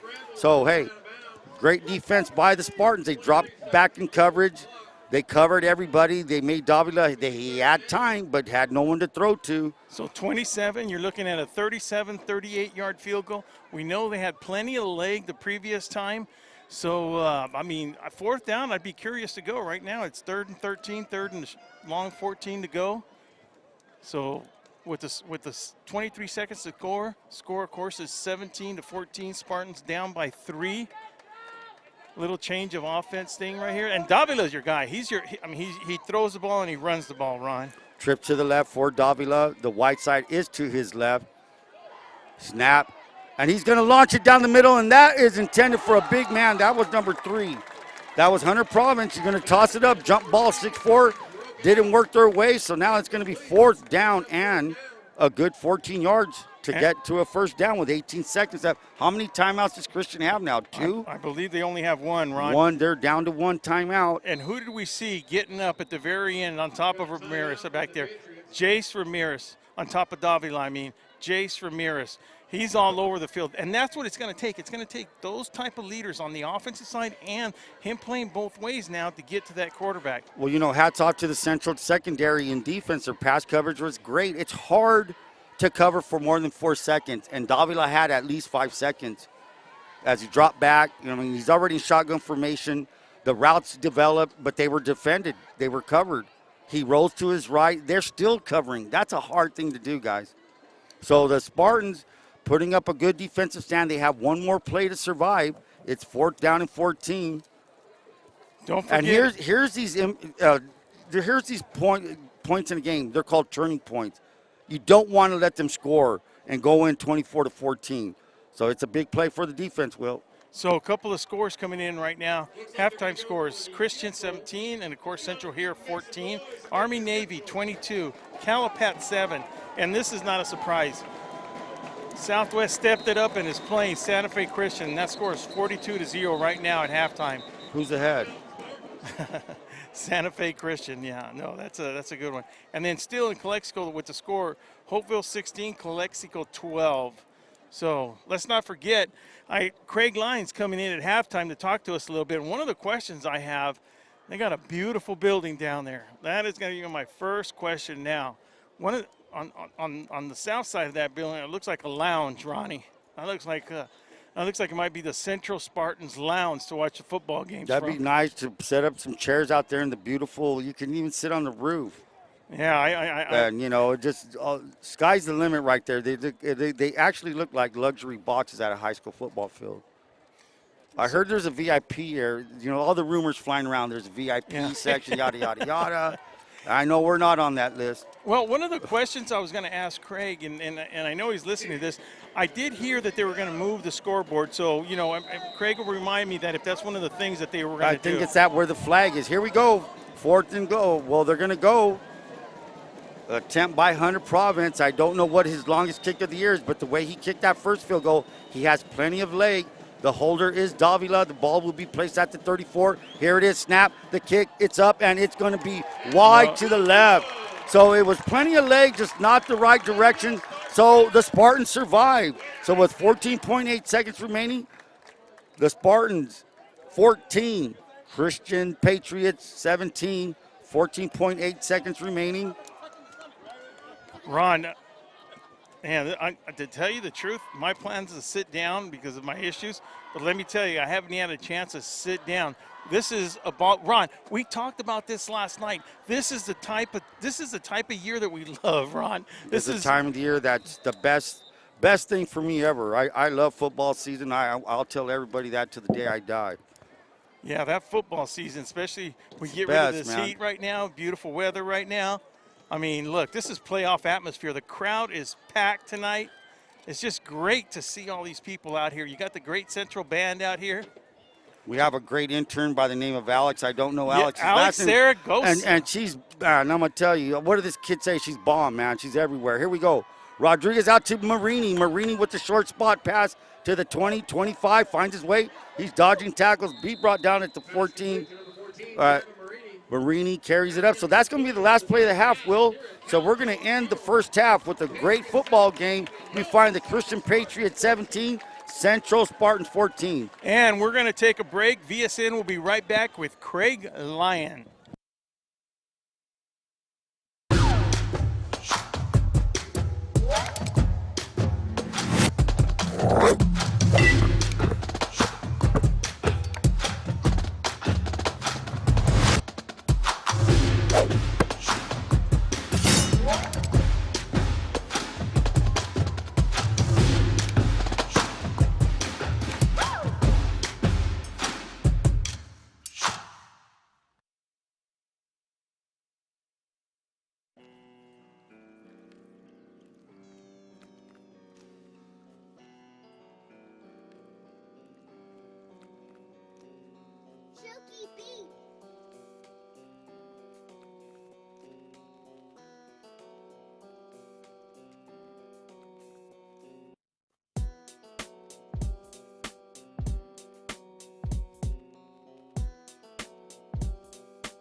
Reducing energy use during the summer is more important than ever. This summer, IID encourages you to do your part by setting your thermostat to 78 degrees or higher, avoiding the use of large appliances between 4 and 9 p.m., and turning off all unnecessary lighting. But there's more. IID provides a number of summer energy-saving opportunities to help you make the most of your energy savings efforts. Check out our tips and energy saving guides at IID.com. Let's work together to stay cool and save energy this summer.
Reducing energy use during the summer is more important than ever. This summer, IID encourages you to do your part by setting your thermostat to 78 degrees or higher, avoiding the use of large appliances between 4 and 9 p.m., and turning off all unnecessary lighting. But there's more. IID provides a number of summer energy-saving opportunities to help you make the most of your energy savings efforts. Check out our tips and energy saving guides at IID.com. Let's work together to stay cool and save energy this summer.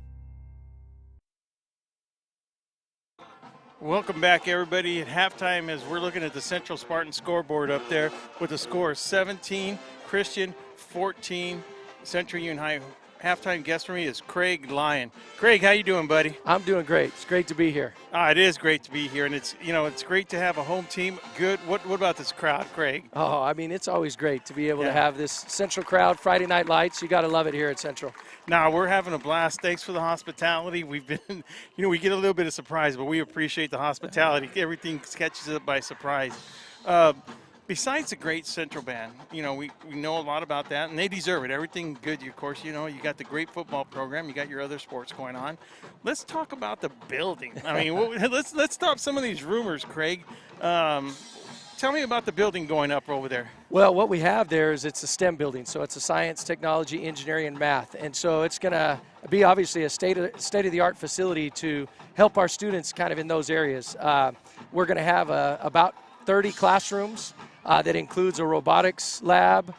We also have an engineering lab, not to mention we're expanding. We had 2 wet labs in the old school, and now we're going to have 4 wet labs and include 7 other dry labs. I mean, it's just going to be a great facility that's going to support our students. But we also are expanding our CTE programs to include an engineering pathway and a biomedical pathway. So not on top of all the science and math classes that we already had.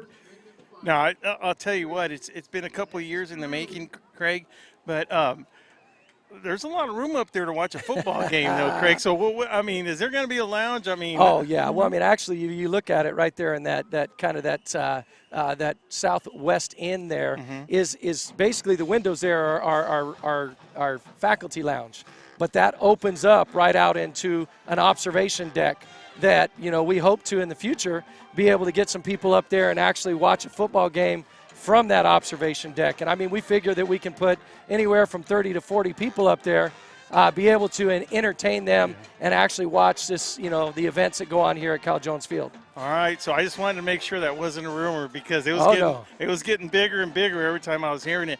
What the other thing is the scoreboard right now. As we see the scoreboard right now, and you know, it's hidden right now. Is there going to be a change with that? Yeah, actually you can see, you know, I mean, if you look back out there, you can see that metal frame that's up there. What we're going to do is take the scoreboard off the old English building and put it on our Spartan wall that's being created right there. So it's going to allow that scoreboard to be a lot closer, easier for everybody in the press box and kind of those that are in the west bleachers, kind of into the bleachers, to be able to see that scoreboard a little bit better. So we're going to refurbish it, kind of do the same to Cal Jones Field, that sign up there, kind of adjust that, bring it forward, make it a little bit more pleasing to the eye. Well, it was always pleasing, especially when they added that blue neon Cal Jones Field. I mean, it just separated it. It's just a great touch, you know, when, you know, doing that to it. But the other thing is, I mean, look, playing on this field, refereeing, you know, bell games and other games on Friday nights, there's something special about this field. And it's and you know, not being a Central Spartan alumni, that specialness is that and you can talk to any of the players and yourself included when I say this, and the thing is that when we say this, they all agree with it. You feel that when you're playing on that field, whether you're refereeing or whether you're coaching, I mean, I've been on that field down there during a bell game, and I'm trying to talk to a referee, and you know, it's a couple of minutes left in the game. You cannot literally be 6 feet apart and actually hear what that other referee was saying. It gets so loud, and the reason for that is because there's no track. That's right. Yeah, and you're absolutely right. I mean, I think that the confines of this field are so close to the sideline. And I know it's crazy because I'm down on the sideline and I can hear people in the bleachers, but I can't hear people on the sideline talking to me. You got to have to get close because it does at times. It gets so loud here. But like you said, it's the fact Cal Jones Fields has something that no other field in the Valley has because we don't have the track. We have the track out there around our practice field. But this home, you know, environment, you know, and that's why that home field advantage is a great place sometimes to play here at Central. Yeah, and look, you got key games down here, and you know, I think you play. Where do you play Imperial at? We play Imperial here. You play Imperial here, and then of course, you know, which I'm very curious to see what Imperial is going to do. Yeah. You know, because they think they're hiding, and then, you know, Coach Shaw is always saying, hey, you know, we're young, we're not. He's just hiding in the bushes. They're a good team this year. Very good team. And the thing is that both Imperial and Central and even Brawley and some of them, they're playing some good preseason competition against these non-conference games. And those are the ones that are going to make a difference when you do get to league. So Imperial can say, oh, you know, it might be tough. We know Imperial's going to be ready to come to Cal Jones Field to play us. No, yeah, I truly believe that. Now, then that's the advantage. I've always said, look, it doesn't matter, and Coach Pena, rookie, was talking about this last night, and that's another thing we all agree on.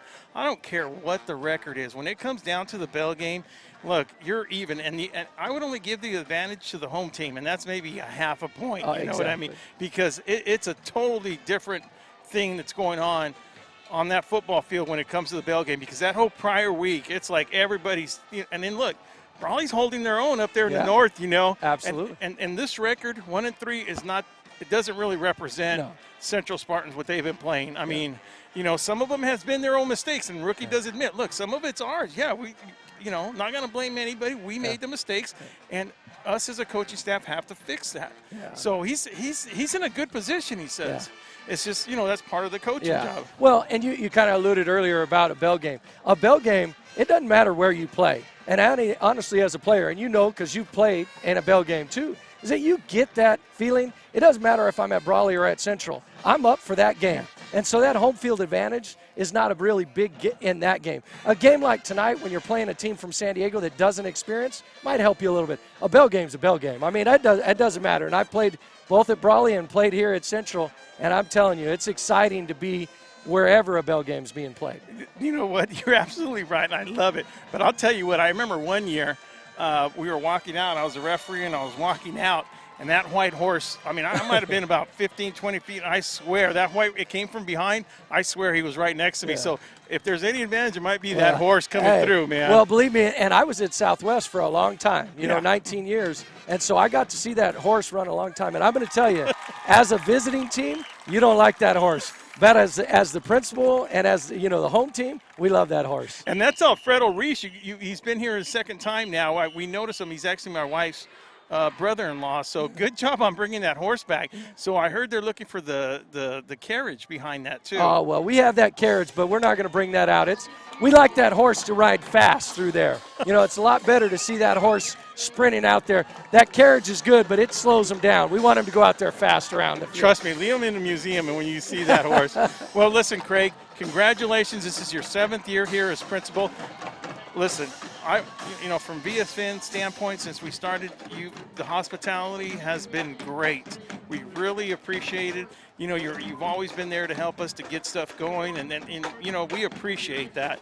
And for allowing, Centro Union High School, and then Josh, rookie, always being, willing to help out, anything to improve, to showcase some of these athletes, these student athletes. And it goes both ways. We really appreciate everything you're doing for the Valley. The fact that you're expanding and doing things, it's great because to me, we want kids involved and we want to showcase what they can do.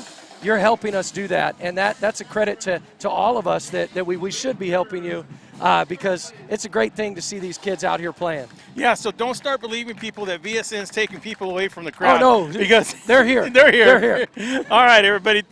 Once again, Craig Lyons, principal at Centro Union High School. VSN will be right back after this. Thank you, Craig. You got it.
Reducing energy use during the summer is more important than ever. This summer, IID encourages you to do your part by setting your thermostat to 78 degrees or higher, avoiding the use of large appliances between 4 and 9 p.m., and turning off all unnecessary lighting. But there's more. IID provides a number of summer energy-saving opportunities to help you make the most of your energy savings efforts.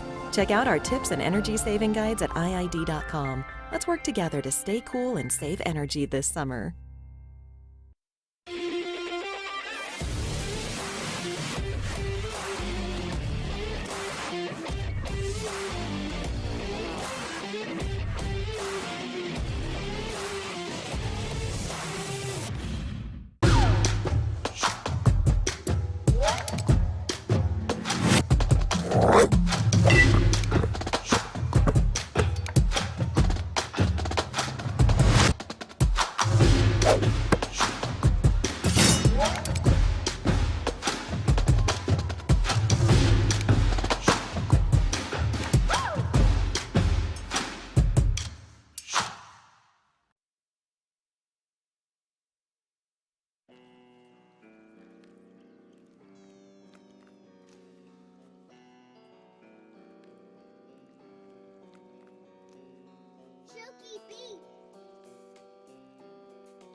Welcome back, everybody.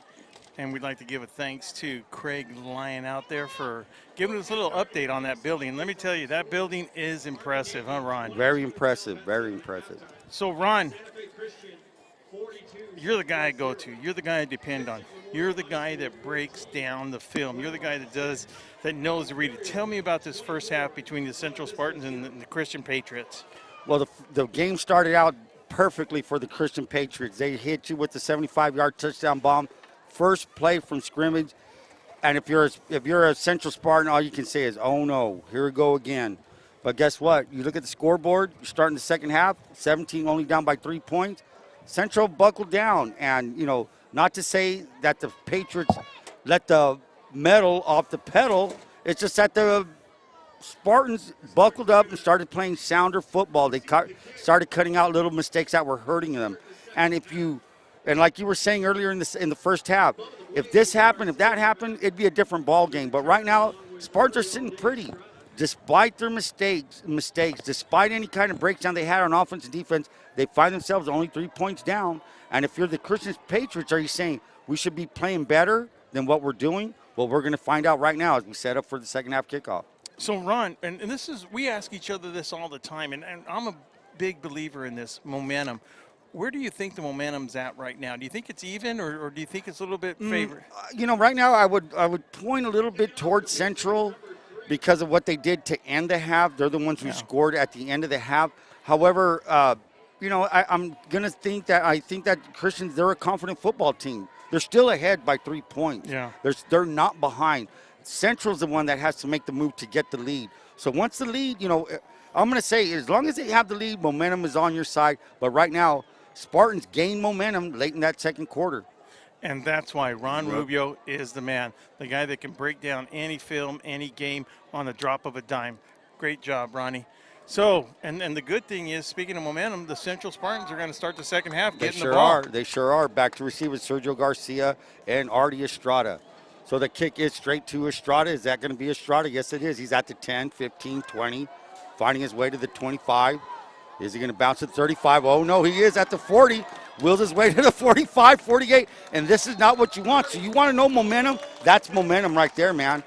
Yeah. A great kickoff return all the way to the 49-yard line. You can't ask for a better start than that. You're halfway home, man. Yeah, I don't think there was any butt chewing in that halftime. No. Heck no, I think it was all positive. Hey, guys, we created this 17-point that the Christians got up on the board, guys. So let's come out there in the second half and let's go get it. I mean, I think it was all positive at halftime down there. All right, let's get ready to go here. So here we go. Rodriguez, as I said, hats off to Damian Rodriguez, man. He came back, pick six, who cares? He's got his team back within 3 points to give his two. Here it goes. There goes Sullivan, 40, 30, 25, 20, all the way to the 20. So now the Spartans have it going on. Now they're moving. Now I bet you right now at halftime they said, hey, you know what? The quick hitter to the left off left tackle is probably there. Sure was there right now. First and 10 for the Spartans at the 21-yard line. Yeah, making the tackles bring him number 20, but from his free safety position. But that wasn't after a good 20 yards on that run. So what do you see from the Spartans? A great kickoff return. First play from scrimmage, bam, 20-some, 30-some yard gain. That's what you want. Yeah. This is what the Spartans are known for, striking quick, and here they come. Jace Ramirez, number 64, is at center. Heavy set two. We'll call it the heavy set Wildcat set. They give us to, that is Sullivan again, and Sullivan's going to bull his way up to the 15-yard line, so a gain of 5 yards. Second down and 5, second down and 6.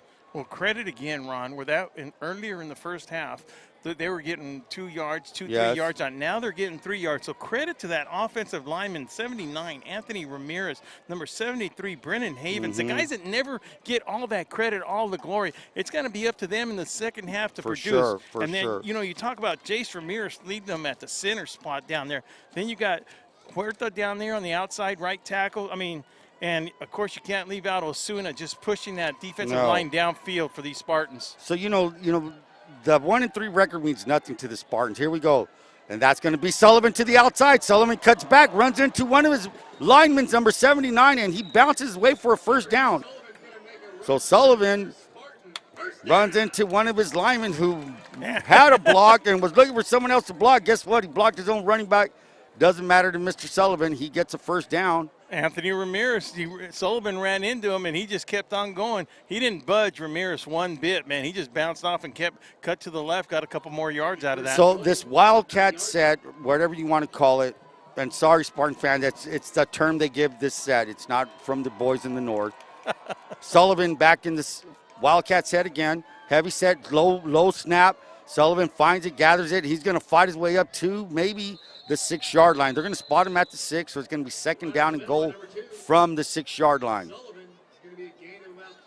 And I see Huerta running downfield. He was 5 yards downfield. He was blocking the safety. He was making sure that if he cut through that line, got past the linebackers, there was going to be nobody in front of him. So good job by Huerta, man. Well, like they say, when a lineman is paving the way, it's like laying down asphalt. Boom, boom, one man after another. Here we go. It's Sullivan again. Ball's in the middle of the field. This set has given Christian some problems because they're gaining yards. And there goes Sullivan. He wanted to go left. He goes right, and he's going to fall forward maybe to the 3-yard line. And the ball is down. The ball is down. The ball is down. Third down and goal from the 3. I'm going to say this is two down territory, 4 down territory. Well, we got an injured player right now with 9:09. I don't know who it is. But while we have a little bit of break right now, make sure that if you guys want to check out our website, our newly designed website by Eric Swain, it gives you all updated scores on there, and it gives you all our stories, all our posts. Make sure and check it out. That's valleysportsnet.com. Just check it out, especially right now if you want to check out some scores updates. Mary Ann Valenzuela, your State Farm Insurance agent in Imperial Valley, specializing in auto, home, business, and property, and more.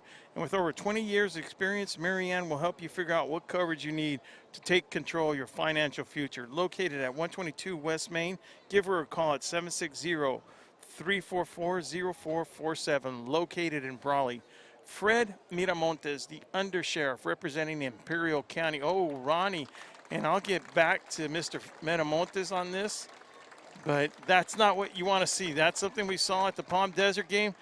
He might be limping off the field, Ron, but that does not mean he won't be back. Well, that's a good sign that he's walking it off. But, that's that's kind of a walk. If you're walking off, like I was told, he took a helmet, a face mask to the ankle in Palm Desert. And those are kind of things that linger on you. Now, I'm not too sure. I don't want to speculate. He limped his way off. Hey, that's a better sign than being carried off or being carted off.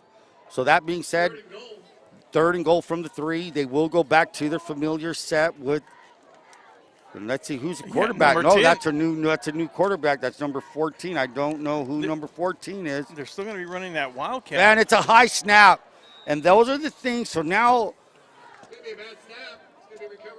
same little rest of formula that's been hurting the Spartans is a, one step forward, 2 steps back right now. So that's something that they started out this second half with a good move. Will they go for a P8 for a 3-pointer? And yes, they are. Miles Rodriguez set to kick. That was Marini right there, number 14 Marini, the Wildcat formation. Miles Rodriguez, the ball will be placed at the 15, so add 10 to that 15, making it a 25-yarder.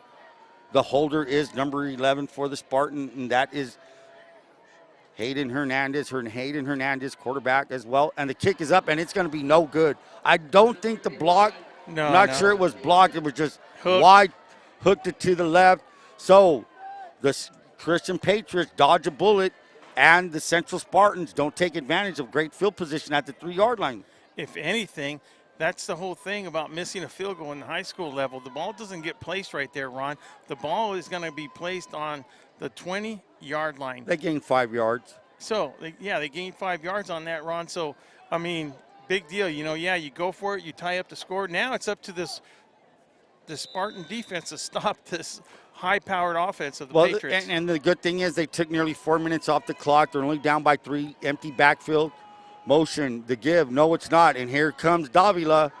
Davila is a gain of, not too many. Looked like there was quite a bit of a gain on there, but no, it's not. Short. Skyler Cook coming in there to make the tackle just for a short gain, about 2 yards, Ron. They faked that jet sweep to Joey Merritt, and, they Davila. And I'm a little bit surprised that's all the running game they have, is that.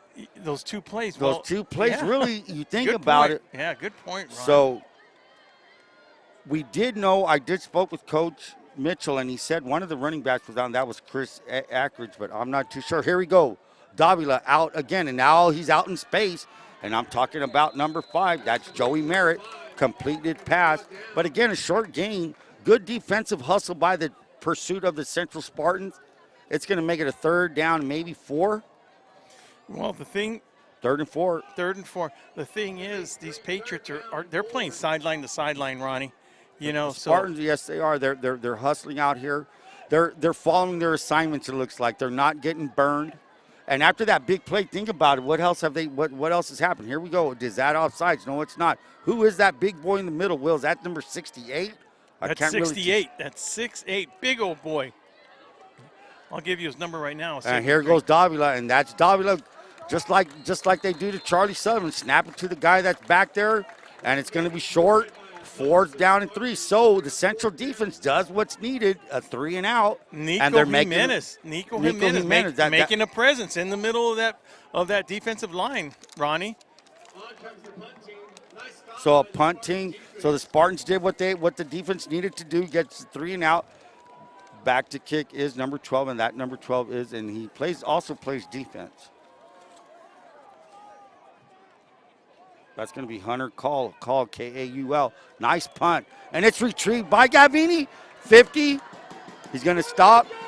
Cuts back. Tries to work his way up to the 45. So, Gavin Marini. And let me tell you, all the way up to the 45-yard line. So, a great gain after that punt. It was a great punt by Kaul. An even better return. So, all the way inside. So, the Spartans will have started the ball at their own 48, and now they find themselves at the 45-yard line to start their second drive of this 3rd quarter. Speaking of return, look who's back out there, number 2, Sullivan.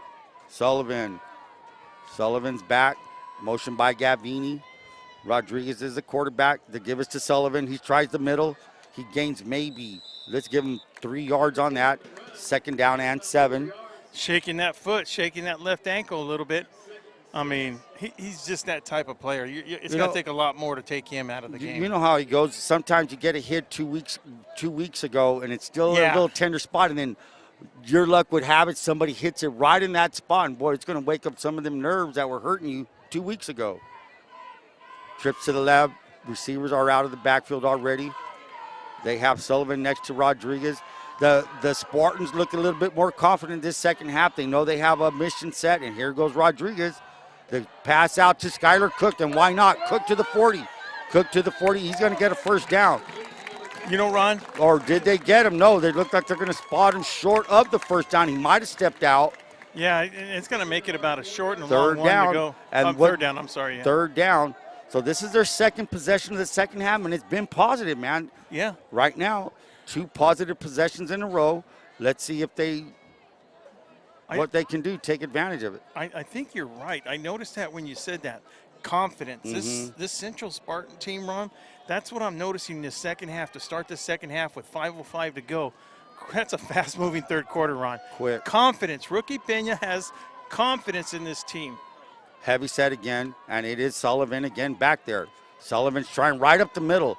So there's no really any specific call. He's just going to find a place, and he gains 4 yards on that. So that's going to be a 1st and 10 for the Spartans.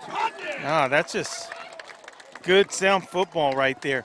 And another thing you mentioned earlier, Ron. Oh, we have an injured player right now. Patriot down. And that's just, wow. You'd hate to see it, but I hope he gets up and see it. So as I was saying, Fred Miramontes, the undersheriff for Imperial County. Give Fred Miramontes, the Imperial County Sheriff's an office to start your own neighborhood watch program. That's Fred Miramontes.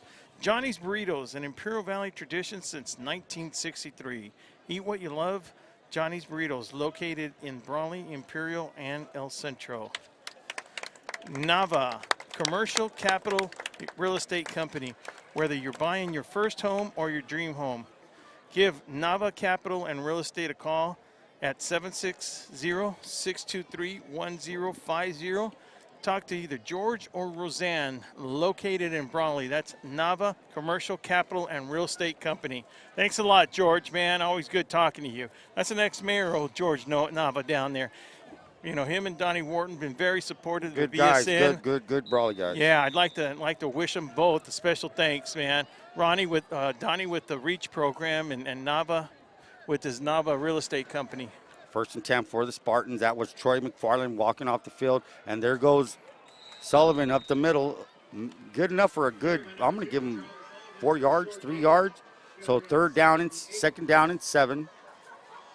Troy McFarland was number 77. He was the kid that walked off, who ran off the field for.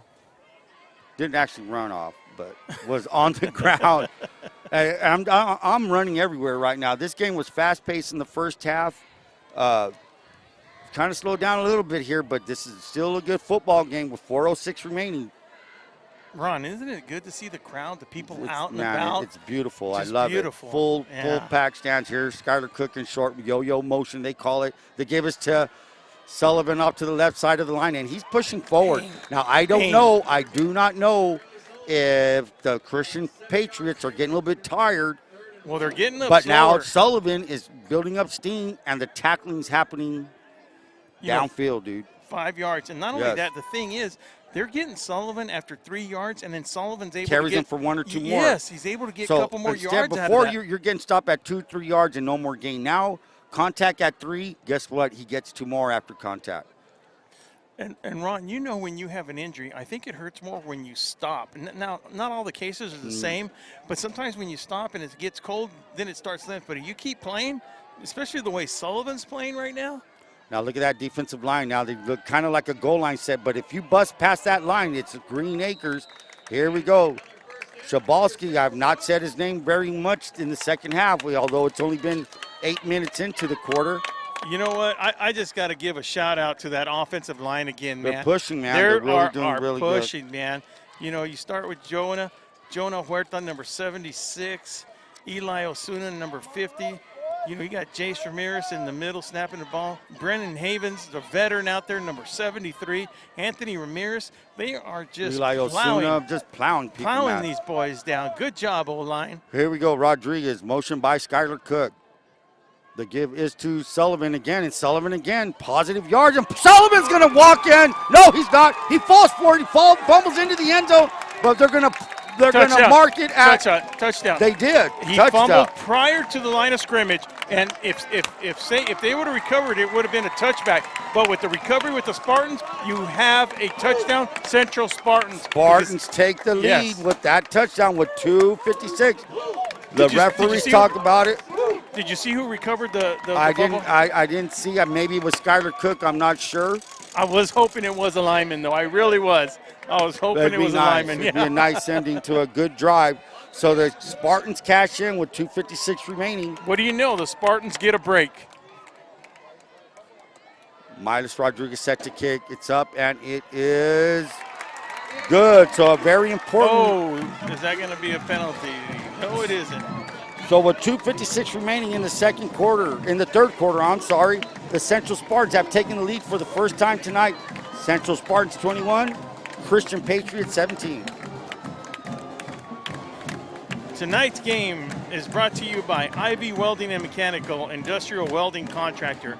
For all your heavy metal needs, give Ivy Welding a call. Located in El Centro at 760-482-9353. Burgers and Beer, for the best burger in town, it's Burgers and Beer. Located on Imperial Avenue in El Centro. Great food, great service. That's Burgers and Beer. Number 15 and number 9 back to return to the Patriots. And Reach Air Medical Service. You know, like we said earlier, Donnie Wharton, a big part of Reach. He's actually vice president or something like that in the whole Western United States representing them. You know, he's one of those guys, you know, we got a lot of those sponsors that have, you know, have kids in doesn't matter which program we're in. So we appreciate Donnie and Reach Air Medical Service. Thank you for your support of VSN. Deep to receive for the Patriots, number 15, Ryan De La Reyes is number 15, and number 9, J.C. Gustin. Let's see, it's a pooch, and that's number 12. And he's going to take it to the 35, and there we go, up to the 36. Number 12 taking that kick. That's Hunter Call. Hunter Call is also their punter. Plays a Whoa. little bit of defensive back. So where is the ball placed? At the 36. So good field position. Yeah, starting off. Well, they started the whole night right here, Ron. Every kick's almost been about the same location within the 25 and the 35-yard line. 2:52 remaining in the third quarter. The Spartans, as we said, with a 4-point lead, 21-17.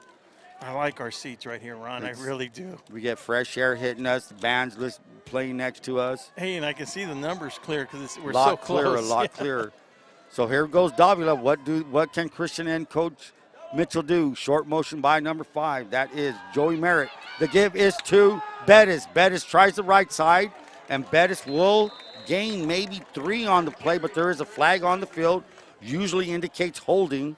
Yeah, and that's it. And you know, the thing is, though, even let's just take away the holding call on that.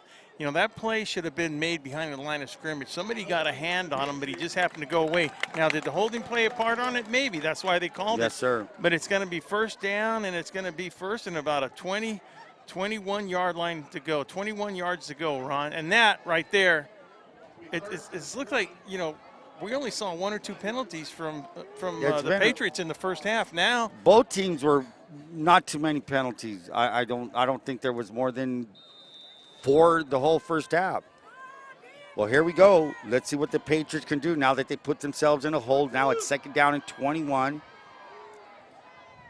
Limited running game, I would say. If your quarterback's the main rusher.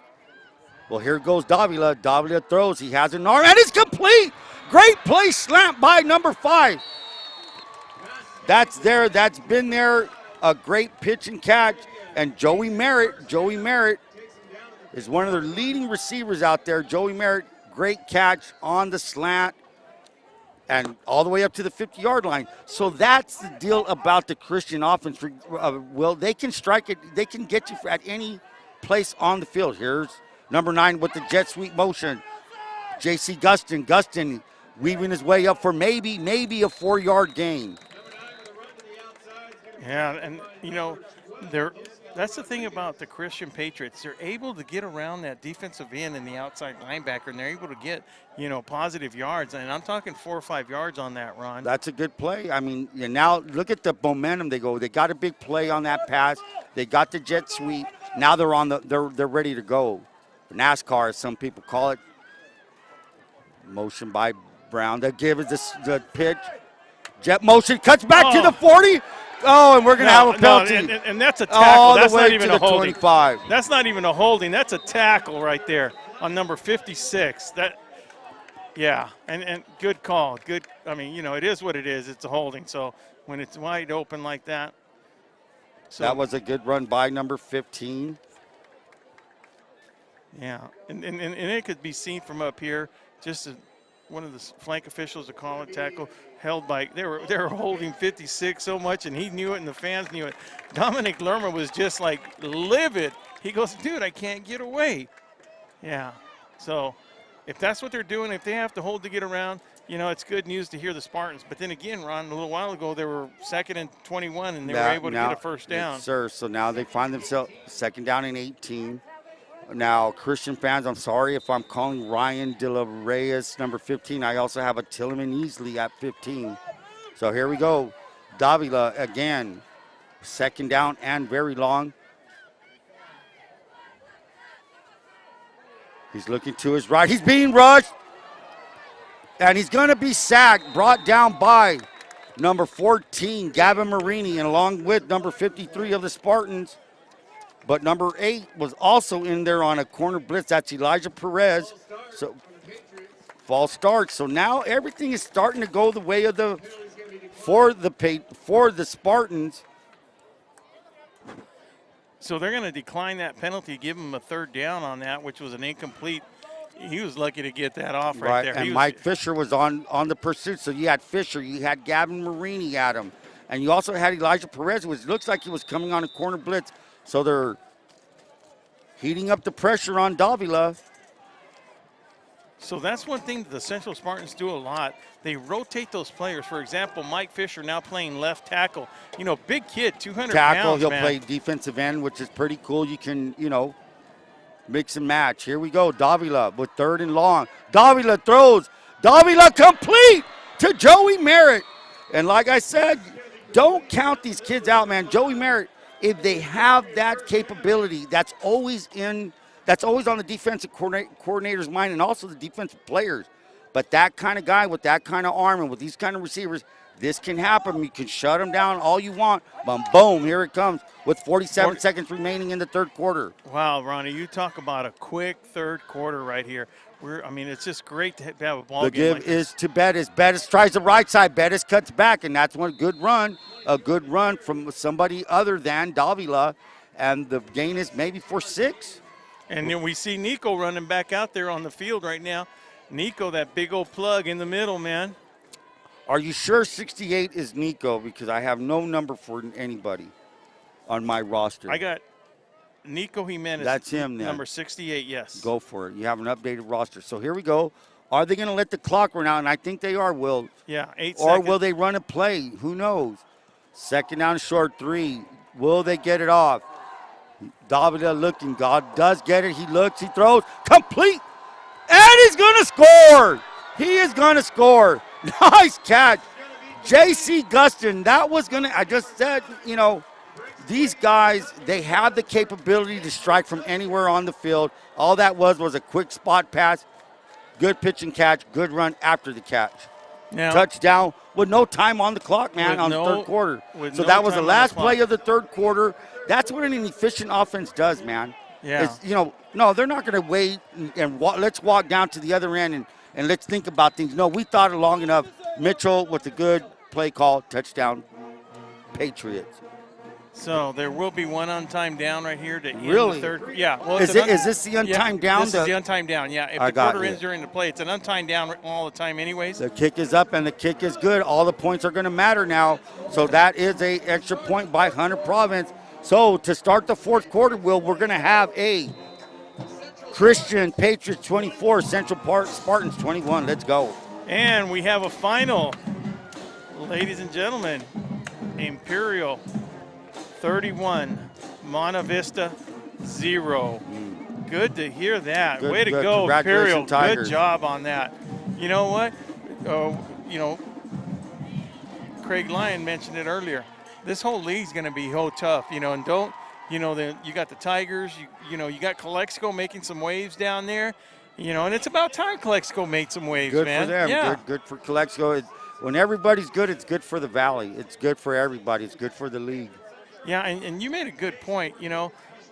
These teams, the Central Spartans, Imperial Tigers, Brawley Wildcats, they have not backed down. They've been playing teams up above their division. Yes, sir. And that's the way it's always been, especially when they were, Central, they couldn't even get games, so they were playing teams, in a way higher. There was a time when nobody wanted to play El Central, though, too, last year.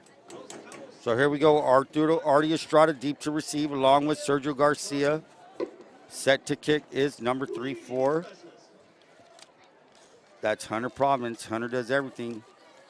So here we go. And it's an onside kick recovered by Christian. Great play. Caught off guard and recovered by number 12. Hunter calls everywhere, man. He plays DB, I'm pretty sure. He's a punter. And right now they recovered the onside kick. Beautiful setup, beautiful execution. When that onside kicks work, it's a great piece of art right there, man. Ron, it caught me off guard. Caught everybody off guard. Everybody over here, nobody thought that was going to happen. And you talk about it. You want to silence this Central crowd? Onside kick it when you're ahead by 3 points and to start the 4th quarter. And now Christian find themselves at the 48-yard line of the Spartans. Nobody in the backfield with Davila. And now number 30, Shabolsky comes running in. Will, is that legal? Yes, it is. Okay. He has to stop. Well, he doesn't really, but now that's not legal. So you come in late, you're not sure what the play is, and you Coach Mitchell's not going to like that. So now that's what kills momentum. You just had a great onside kick. You recovered it. And what do? Your first play from offense? You don't have enough guys on the line. You don't have enough guys to make it. You don't burn a timeout, and you get a penalty. Yeah, So that's not the way you want to that's start. that's not what you want to do. That's the deal about momentum. You have to succeed one play after another. That's what builds it. I'll tell you what builds it. Watching this beautiful football game right now. Ball's at the 47 now of their own. Christian, he looks out. It's complete. That's complete. That's Hunter Province. Province down. Province is going to find his way outside, back into Spartan territory, right at the 45-yard line. So the key to that play, Ron, when on the quick pass. On that quick pass out to the flank out there, but it's not even the flank. It's out. It's a to slot flat, guy. yeah. He's out there. He's close. The reason you're able to have people block downfield is because the ball is thrown behind the line of scrimmage. Because if you throw the ball forward and it goes past the line of scrimmage, you're not allowed to block downfield. So he has those blockers for him in front. Gustin again. Gustin to the 45. This time it's strung out very well. Brought down by Skylar Cook. But guess what? He had help from Elijah Perez. Perez came up quickly, strung it out more, and that's what you want to do. String that play out and hope your defenders, your teammates come, and that was a perfect, well played by the Spartans. Yeah, just Perez was able. Perez strung it out, and then that safety come up, finish the play off. That's what you want.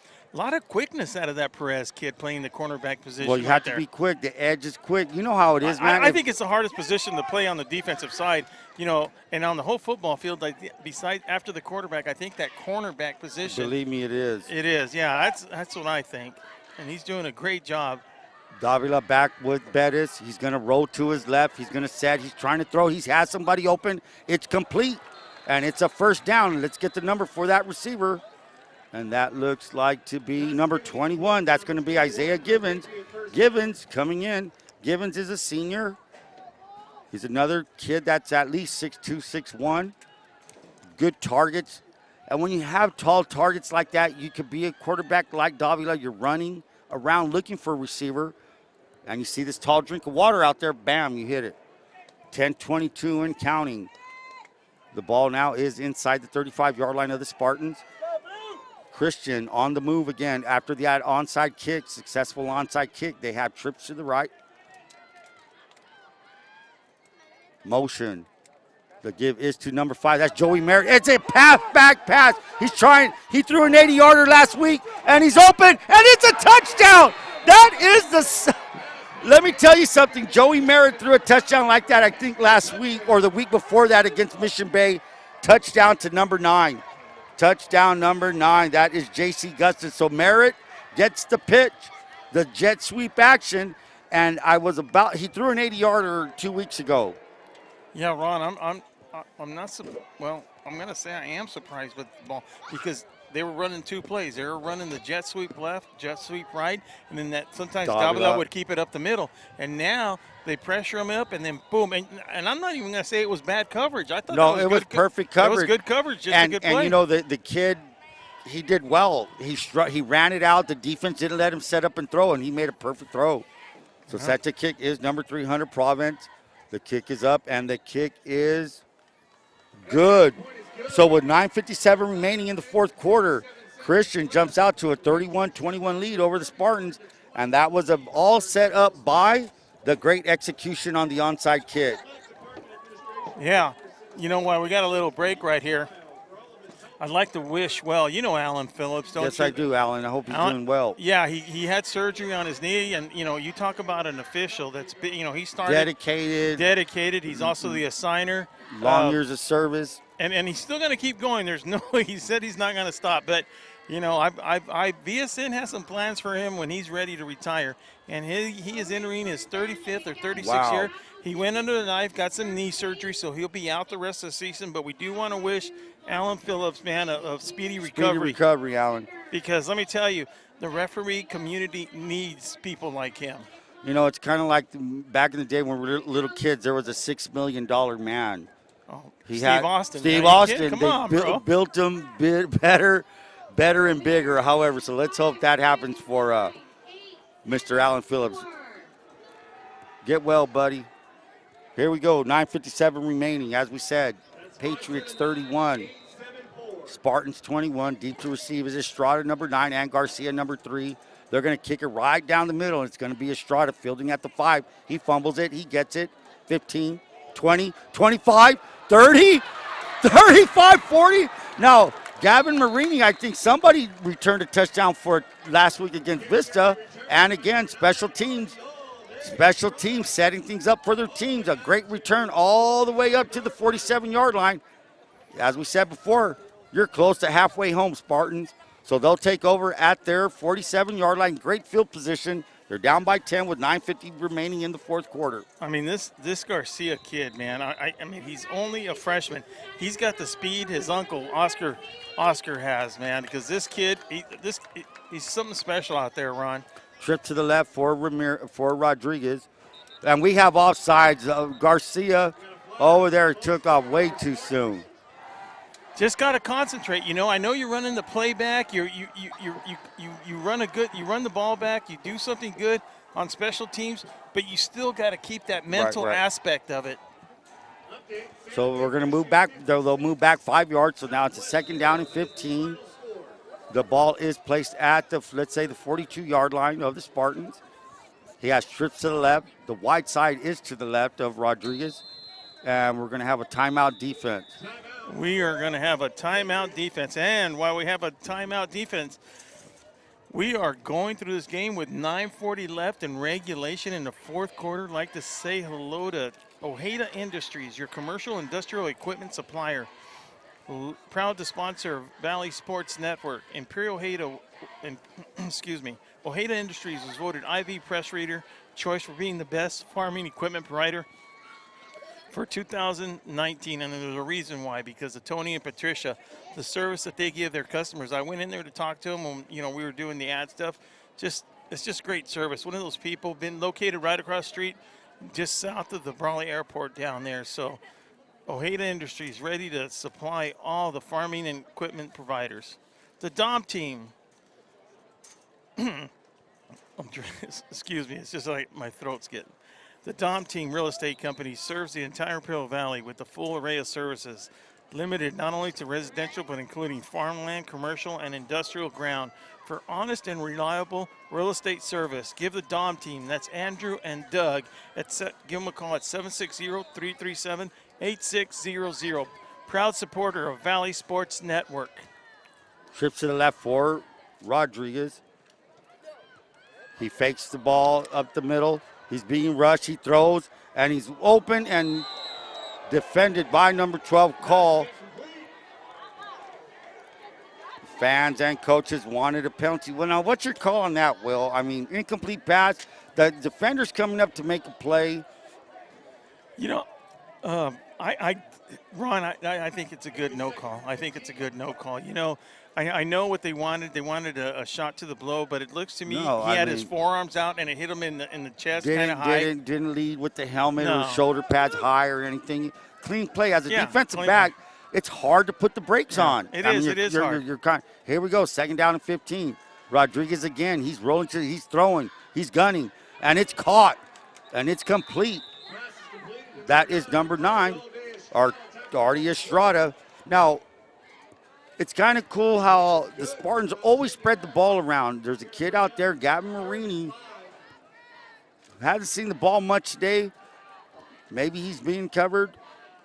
Yeah. But you have your teammates like Estrada making plays like that. And a great throw by Rodriguez, man. Number 7, let me tell you, that guy's a gamer. He's getting better every game. He's getting better. Yeah. He's getting better every game. Rodriguez is a junior. Will come back next year. Trips to the right, and the trips is to the right side of Rodriguez. He's rolling right. He gets a block by Sullivan. Was it a setup run? I'm not sure. He's looking, he throws. It's incomplete. Incomplete. Now, could have maybe tucked it and ran, but instead he saw an open receiver, and that's a gunslinger mentality. Now, was there a flag? Well, there wasn't a flag. There wasn't. But I'm seeing what the white hat is talking to number 52 there. Gene Martin and the crew doing a good job tonight. Doing an excellent job. Yes. When you don't say much about the referees, it's a good game. Yeah. And apparently, that's. Yeah, Gene Martin's got these guys. He's got a good crew out here. Good crew out there doing a good game. Hey, it's hard to coach. To ref a game like this when it's up and down like this. Referee's doing a good job. Here's Rodriguez. He's looking. He's throwing. Are they open? Overthrown. and well defended by number 5. Great job there by number 5, Joey Merritt. Might have been Intended for Garcia. 4th down. That was 4th down, so Yeah. they a little bit surprised that they went for it.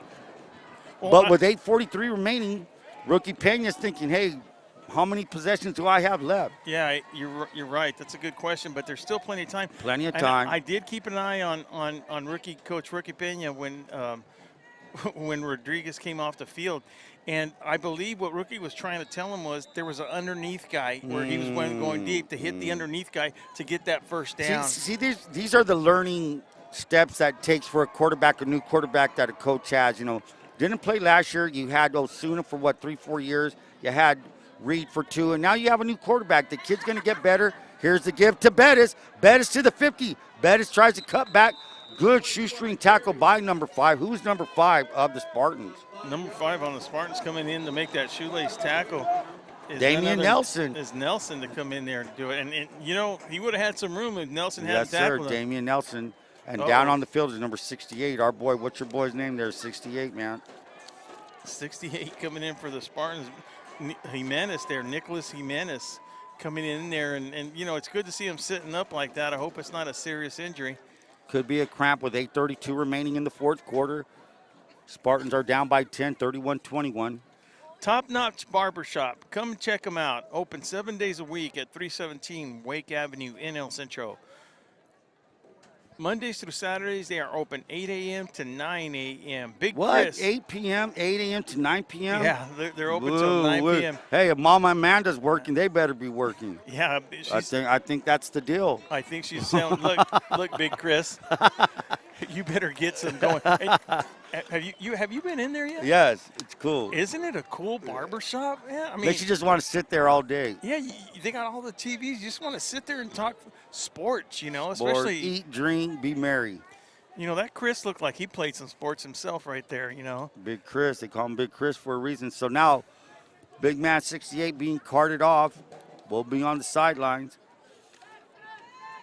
All right. Go Brownie's ahead. Diner, located at 990 Main Street. Make sure hey, look, it's still dove season. Go in there, go hunting a little bit of doves.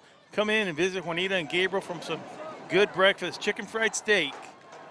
2nd down and 5 for the Patriots. Davila with that quick pitch again. There he is. Joey Merritt. Merritt looking his way. Is he going to be short of a 1st down? Yes, he is. Joey Merritt again with the big catch. So, look, they're not big plays going downfield. It's that quick out pass, spot pass as they called it back in the day, and catch it and you run. 3rd and 1 for the Patriots. Well, part of it is Providence, number 3, that beautiful block to the outside. Ah, here we go. Quarterback sneak. Are you kidding me? 1st down. Was he even under center? I didn't even see that. Here we go. 1st down for the Patriots. The ball's placed right at the 40-yard line of the Spartans. Clock now becoming an issue with 7:51 remaining. As soon as the chains are set, the clock will start, correct? Yes, Yeah. it is. Yeah, and the thing is that, you know, unless they get a field goal, they can get away with the field goal, and the Central Spartans will still be able to win this game or at least tie it, you know. Hold them to 3. That's what you're hoping for. 3 or 0, 3 or nothing. That's what you want. Doubles on both sides. Right side of the field is to the right of Davila. Davila is a good quarterback. Kind of really taking time off the clock. Again, to Merritt. Merritt at the 40. Merritt to the 40. 30, 25, 20. And he gets knocked out of bounds. I'm not sure who knocked him out of bounds. And there's a flag on the field. There's a flag deep down on the field now. Whether that now when you Well, have a flag, number 23 of the Spartans was complaining about something. Not sure. Maybe he got hit in the back. I'm not sure. I didn't see it. Well, when it's coming from So it's a spot foul. well, I don't know Well, what it the penalty depends. is. That's right. Because it's going to be Hold. holding against the offense. So downfield, most likely, if it's way thrown back there. Yeah, it'll be 10 yards from there, but it's still going to be a 1st down, Ronnie. Really? Yeah. Even if it's from the spot and Yes. it's not at the 1st down. Know what I'm getting at? Yeah, but he still made the 1st Oh, down. okay. He's Yeah. still what I was Yeah. going to get at. Okay, I Yeah. got you. So a 1st down despite the penalty and a positive play to the 29-yard line. So most likely the holding was on a wide Yes, for receiver. sure, Yeah, for sure. downfield holding. Now, Ron, you made a good point. How many times, with a 10-point Yes. difference, I thought I didn't know it was 10 points. To tell you the truth, I still thought it was 3. But with the score 31-21, 7 minutes left in the fourth quarter. Spartans need to hold these Patriots to nothing.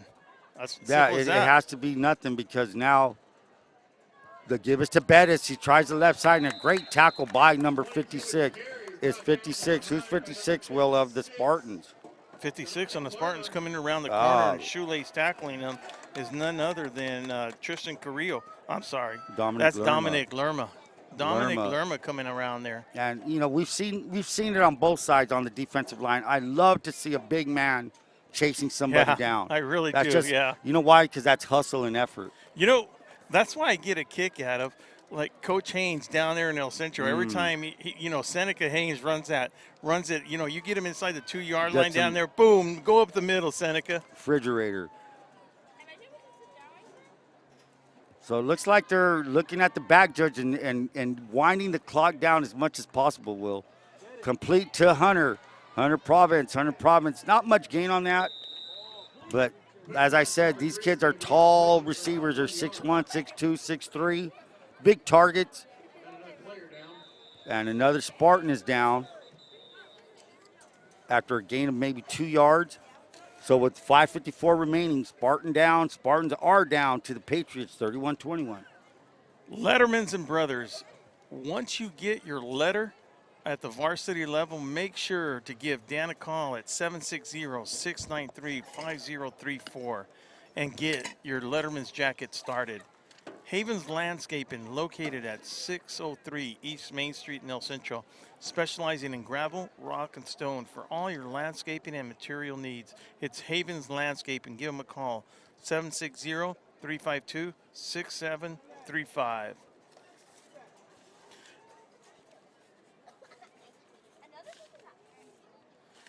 Make sure if you're in the north end and you need any kind of appeal, especially for them Wildcats or Calipat Hornets, stop by and say hi to Frank at Graphic Industries, where they offer a wide variety of services, including screen printing, vinyl graphics, and embroidery. He's located at 535 East Street in Brawley. Give him a call, 760-351-9312. That's Frank Perez at Graphic Industries.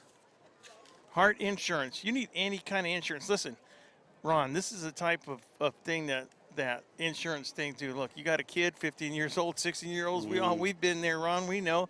Listen, if you want to go get some good rates, make sure you check them out, compare them, give Liz or one of the girls, one of the staff a call located in Brawley and El Centro at 760-344-1400.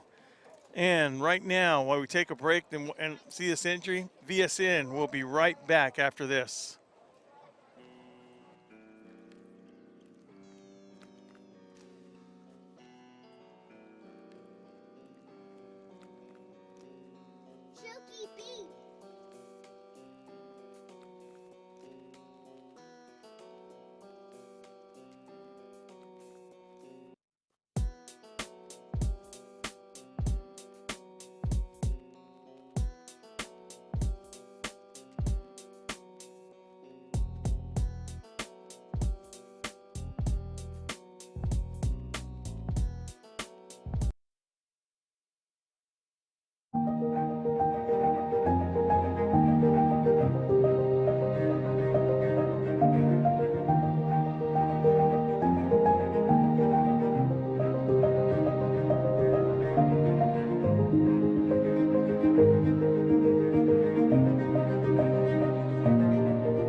Reducing energy use during the summer is more important than ever. This summer, IID encourages you to do your part by setting your thermostat to 78 degrees or higher, avoiding the use of large appliances between 4 and 9 p.m., and turning off all unnecessary lighting. But there's more. IID provides a number of summer energy-saving opportunities to help you make the most of your energy savings efforts.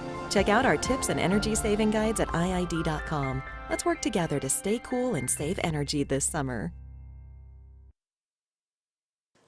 Welcome back, everybody. Will Torrez, Ron Rubio. What has been, with 2:04 to go in the fourth quarter. It's been a very fast Ron.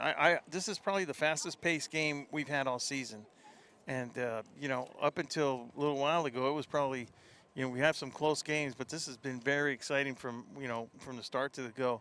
We do have an injury out in the field, and it's going to be a while. Of course, we don't show it because we don't want people to speculate what's going on because, look, we're not down there. We don't know what's going on. But, you know, he's moving around. That's a positive thing. I will pass that along. He is moving around. And it also, you know, we've both been out there on the field and seen it. And a lot of it is precaution. It's just good to see him moving around. We saw him moving his legs, even stand up a little bit. So, you know. And, you know, the kid is Jace Ramirez. You know, he's one of the leaders on the offensive line. He's a center, and he was playing a heck of a ball game both ways, both sides of the ball, playing defensive line and center. So our prayers are with Jace. Hopefully he's doing well. His mother's down there with them. And as you said, it's precautionary. Yeah, that's the key word, precautionary. Because as he was down, he was moving. And let's just hope and pray that things are going to go well for Jace. Yeah. As we said, 5:54 remaining. So let's look at the situation at hand right now, Ron. So the score being 31-21 with the Spartans down to 10, and also it being third down, 3rd and 8, and the Patriots in Spartan territory. Ron, definitely. I mean, to get 2 scores, I mean, it's been done. There's no way. It's been done, yes. Yeah. But I'm looking back at one of the key factors, and that onside kick, I mean, it even caught me off guard. I mean, that was just something that, hey, we're not thinking about that.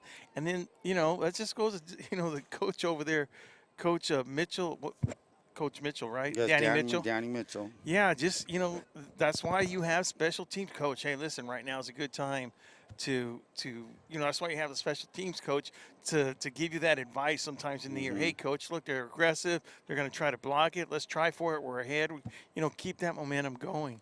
And, you know, the thing is, that was a great call on that that onside kick. But if you think about it, and when you're going to summarize this ball game, both teams have had their chances at taking this game and winning it. That's true. Really, they have.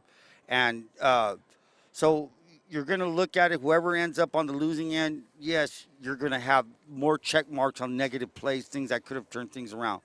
But right now, up to this point, it's a 10-point deficit for the Spartans. Not completely out of the way for them not to come back. But they have to hold here. They have to hold.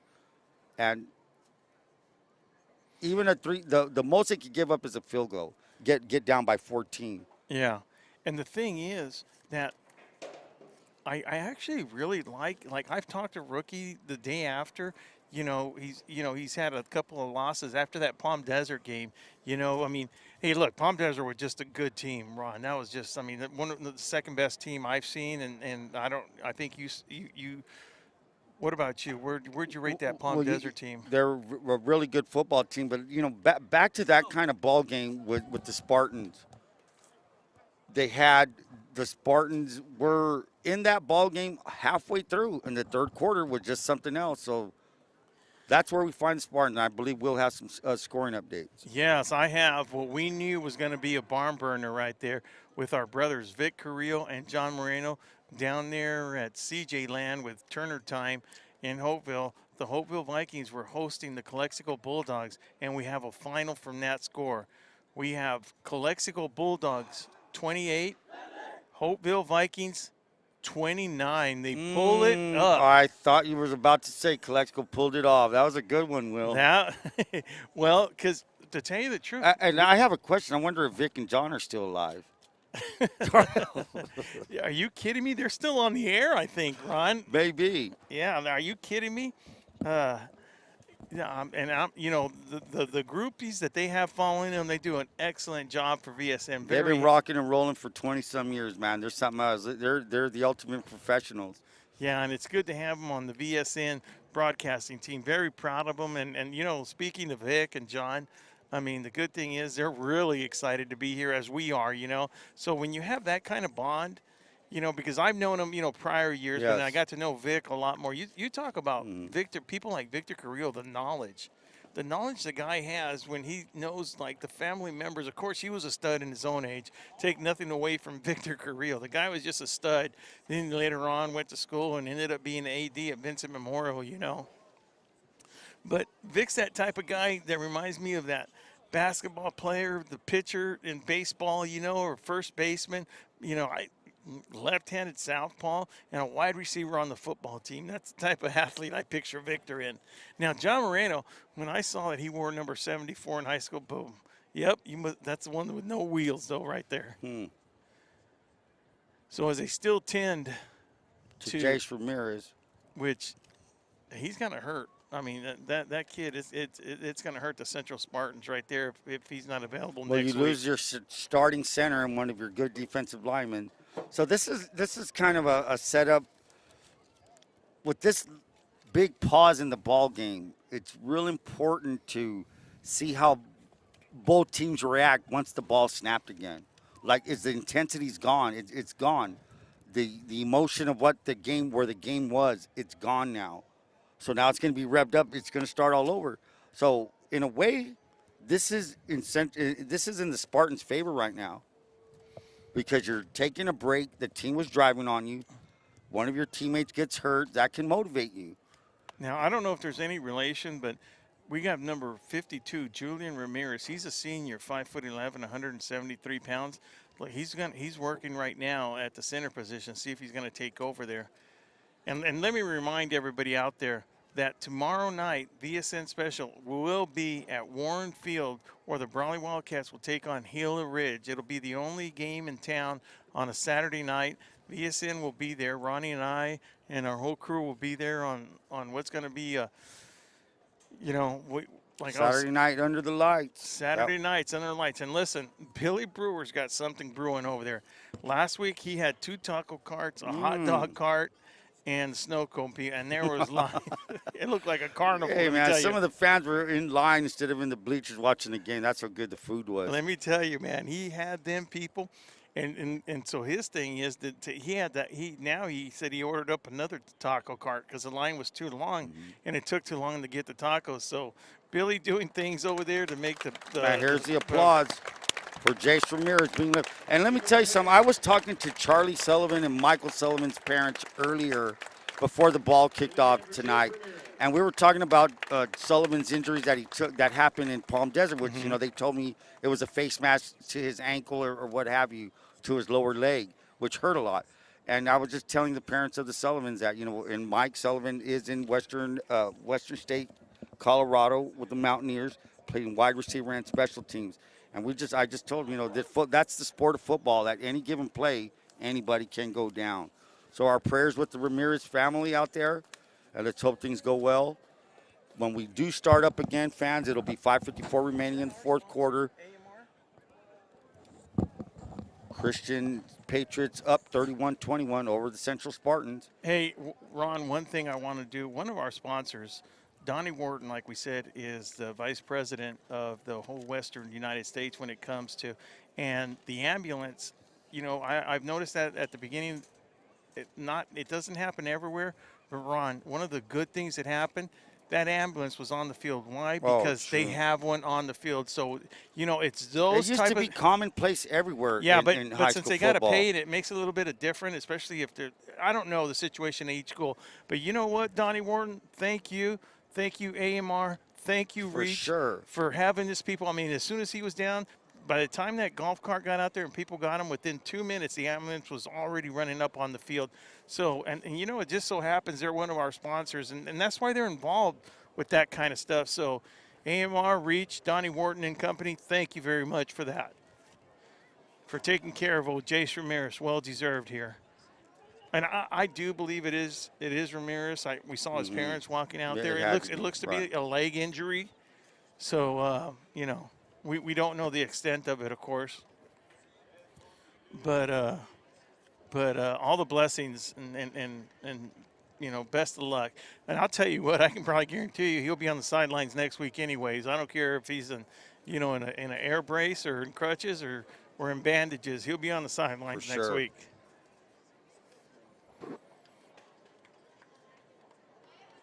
So as we get back to action right now, it's still going to make it 3rd down and 8, Ron. We got 5:54 to go toward the end of the game on a beautiful evening. I mean, the breeze is coming in. It's feeling good. It is. What a difference from last week, Ron. once again, man, one of the things I want to do is thank the fans for supporting VSN. This is your VSN. This is your sports. This is your channel. This is something that we at VSN want to continue doing. And you know what? When you hear our sponsors, it's them that keep us going, because we try to give you the best quality video that we can get to you and showcase some of the best games in Imperial Valley. Can't do it without them. Yeah, I can't do it with our sponsors. So every time I read them or you know them, just make sure you thank them and stuff. So, and also, if you want to check the scores after tonight's game, make sure you go check out our new and improved website for this year, created by Eric Swain. That's valleysportsnet.com. Ron, you've been in this situation. It's interesting, yeah. You got 6 minutes to go. You got 3 timeouts for Centro, 2 timeouts for Christian. The momentum, I mean, you got to get pumped up again. One of your leaders just went down right now. You got to get pumped up. You got to keep going. Might be one of the hardest things to do, right? It's hard, but listen, if you're the Spartans, you have 2 plays that you have to stand on defense right now. 3rd down. If they make it 4th down, what does Christian do? Clock will start running. Davila set. Davila throws that quick out again to Joey Merritt to the 15-10. Finds his way, and Merritt again. So that's going to be a 1st down, and that was a giant killer right there. So the 1st down after the 3rd and 8. Now they get a fresh set of 4 downs with 5:41 remaining. Yeah, and the only thing they probably want to do is probably stay in bounds so that clock keeps ticking. So now, what are you going to see here from Patriots? I doubt they're going to throw, but you never know. They might just want to seal the deal with the touchdown. They have 33. That's their leading tackler and captain of the football team, Aaron Schabowski. I don't know. If I was, I don't know what I'd do, but it wouldn't be a bad call. It might be Davila right, Davila left. Make sure that the least amount of handoffs are better. And it's going to be Davila up the middle.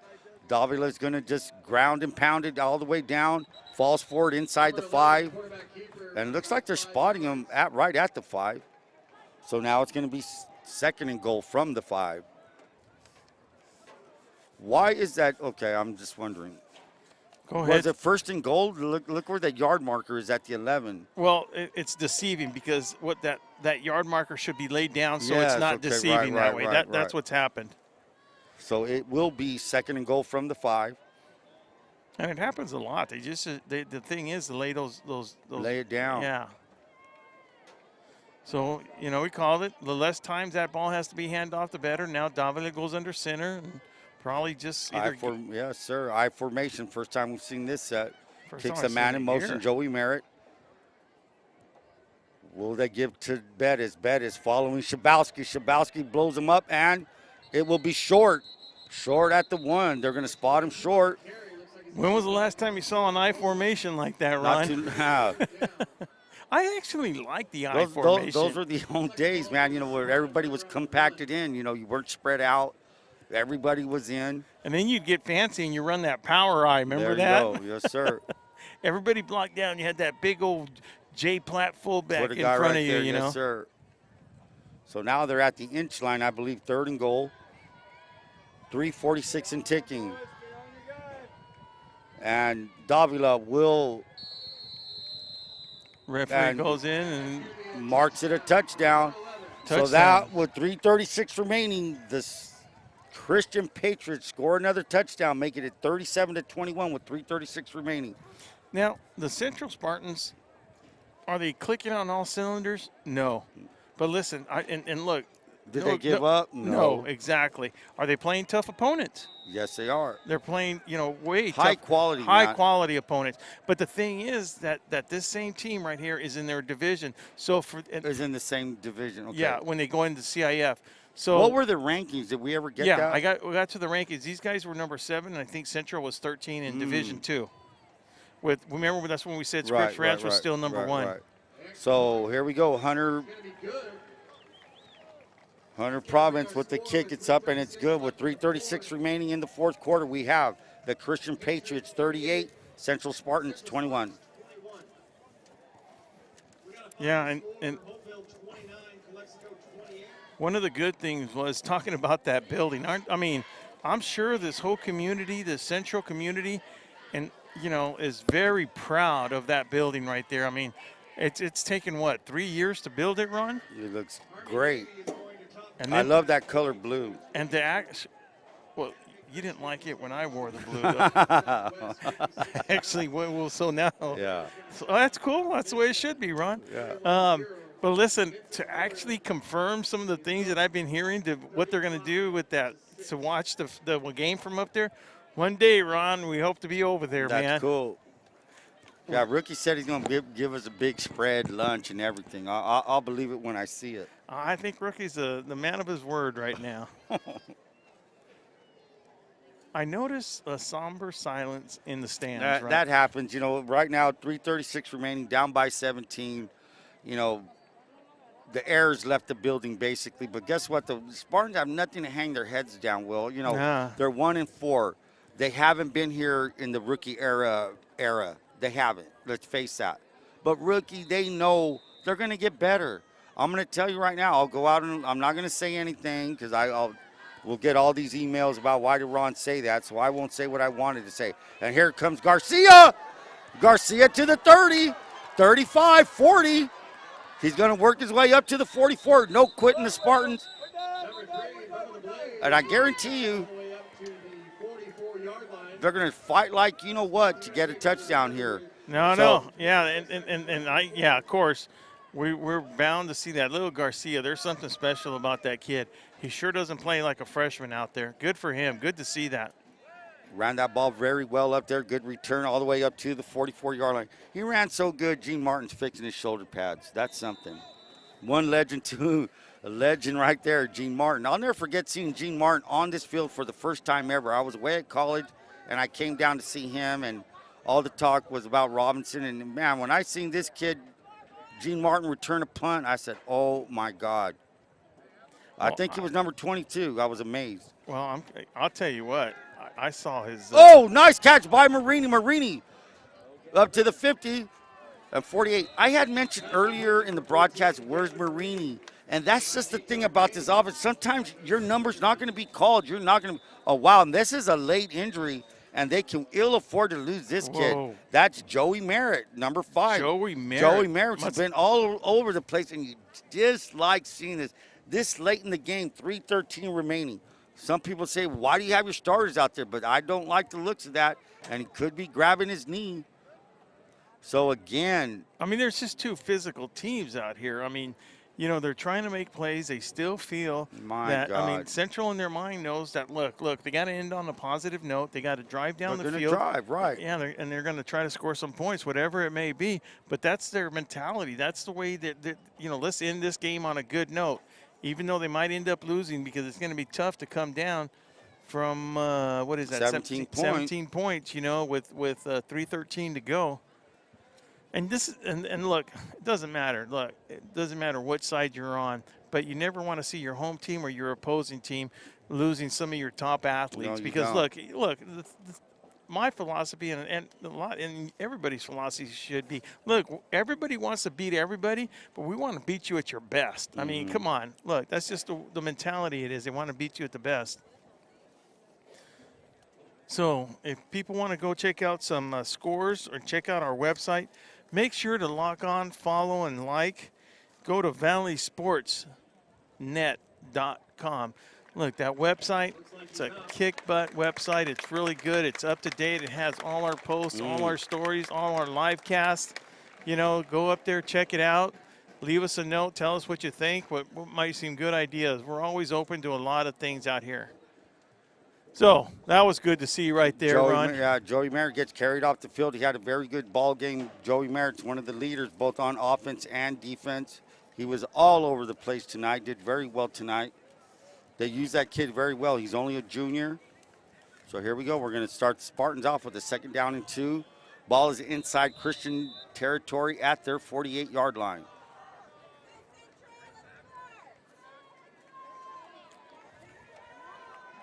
Now, it's Hayden Hernandez in that quarterback. Yes, it is. Hayden Hernandez. He's looking. Hayden Hernandez steps up. He's being chased. He's going to be brought down by Hunter Province, number 3. Hunter Province. I believe Hunter Province is from a defensive end position. He'll lose 2 yards on the play, making it a 3rd and 5. Now, 3rd and 4. Coach Pena went back and forth on quarterbacks at the start of the season. This really, I'm not going to say it doesn't mean anything, but look, he knows that he's got to score 2 times, and with under 3 minutes to go, it's going to be tough. But he does want to keep this guy, in the loop, basically. Yes, exactly. Yes. Keep him in the loop, keep him fresh, and keep his mind working. Nice throw by Hernandez, picked off, and it's going to be returned. That's number 12. That's Paul. 30, 20, 10, pick 6, touchdowns. Touchdown Patriots with 2:21 remaining. Well, I'm not sure that Coach Ricky Pena wanted to keep him in the loop like that, but Nope. he did want to keep him fresh. The thing is, you want to give your backup some snaps. You want to do that, and you yeah. can't foretell that's going to happen. No, rookie didn't. No, of course. You can't. So those things are the kind of plays that happen. They'll look at film. They'll analyze. Look, this is why you shouldn't have thrown it right Exactly. here. Or you never know. The wide receiver ran the wrong route and stuff. Whatever the reason is, they'll look at film and they'll look at this. And, up until halfway through the 4th quarter, I mean, we really had a tight game, Ron. Sure had a tight game. Things got got away from the Spartans. So that was Nolan. Who scored that touchdown? I didn't get the number. I thought it was a single-digit number 2 there, Ron. It might have been Nolan Brown, number 14. 12. 12? 12. Yeah, that was Hunter Call. Hunter Call, the wide receiver punter. And it's good. So Hunter Pence adds another point. He might be the scoring leader of the Christian Patriots. So now it's Christian Patriots 45, Central Spartans 21, with 2:21 remaining in the 4th quarter. And a reminder, VSN will be live tomorrow night at 6:50, 10 minutes before kickoff, to witness the visiting Gila Ridge Hawks playing the Brawley Wildcats. Coach John Self had an excellent game. When they I'm going blank right here, the Yuma team, Ron, Sabola came to town, and let me tell you, talk to John Self that night, that evening. You talk about a pumped-up guy, John Self, and it showed it. I'm going to have to agree with him. The Brawley Wildcats were running on all cylinders, Ron. I mean, we felt it when we were upstairs and we saw Van Diver. Van Diver, hey, good luck today. Van Diver just turned around and he told us, look, we're going to go after him. We're going to go strong. We're going to go fast. And we're going to go hard. And look, like he meant it. And I go, okay, that's a good attitude to have. And they showed nothing less last week. So Wildcat fans hoping that's the case tomorrow night as Gila Ridge comes in. Gila Ridge is coming in kind of high. People are thinking a lot of them. And there's Garcia fielding it inside the end zone. So the Spartans will take over at the 20-yard line.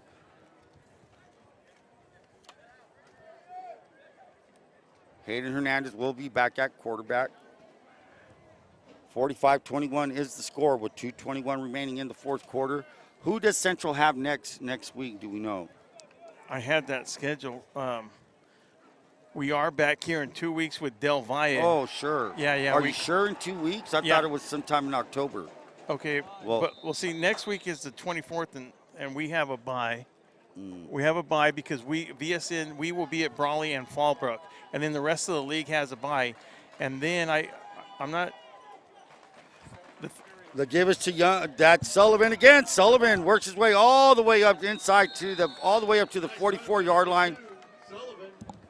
Well, yeah, I'll take that back. Brawley is the only team in the Valley next week, Brawley and Fallbrook. But what's interesting about that is Imperial will be at Gila Ridge the 24th. So tomorrow, Gila Ridge comes to Brawley, and then the next week, Imperial goes to Gila Ridge. So that's another telltale sign you saw. We saw that against Ebola and Imperial and Brawley. So it's interesting to see what's going to happen in the league. Gavin Marini with a quick out. Gavin Marini's finding some space. He's at the 50, missed tackle. He's at the 45, cuts back. He's at the 40. He's going to fall inside to the 38-yard line. So Gavin Marini showing what he has late in the 4th quarter with 1:49 remaining. Gets a first down for the Spartans inside Christian territory at their 39-yard line. Clock will start ticking once the chains are set. Damon Hernandez with a nice throw there. Number 32 is the lone back, and that is Rodolfo Liziola. That's Artie Estrada, number 9, trying to work his way, getting some yards. Artie Estrada will get maybe 5-6 yards on the play, make it a 2nd down and 5, make that 2nd down and 4.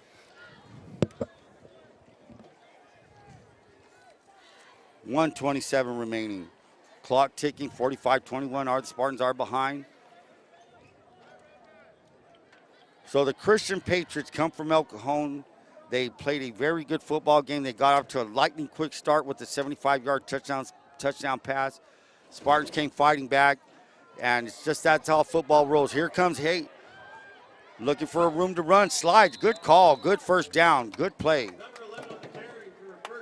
Great play by Hayden Hernandez. Gives the Spartans a first down at the 20, let's say the 27-yard line.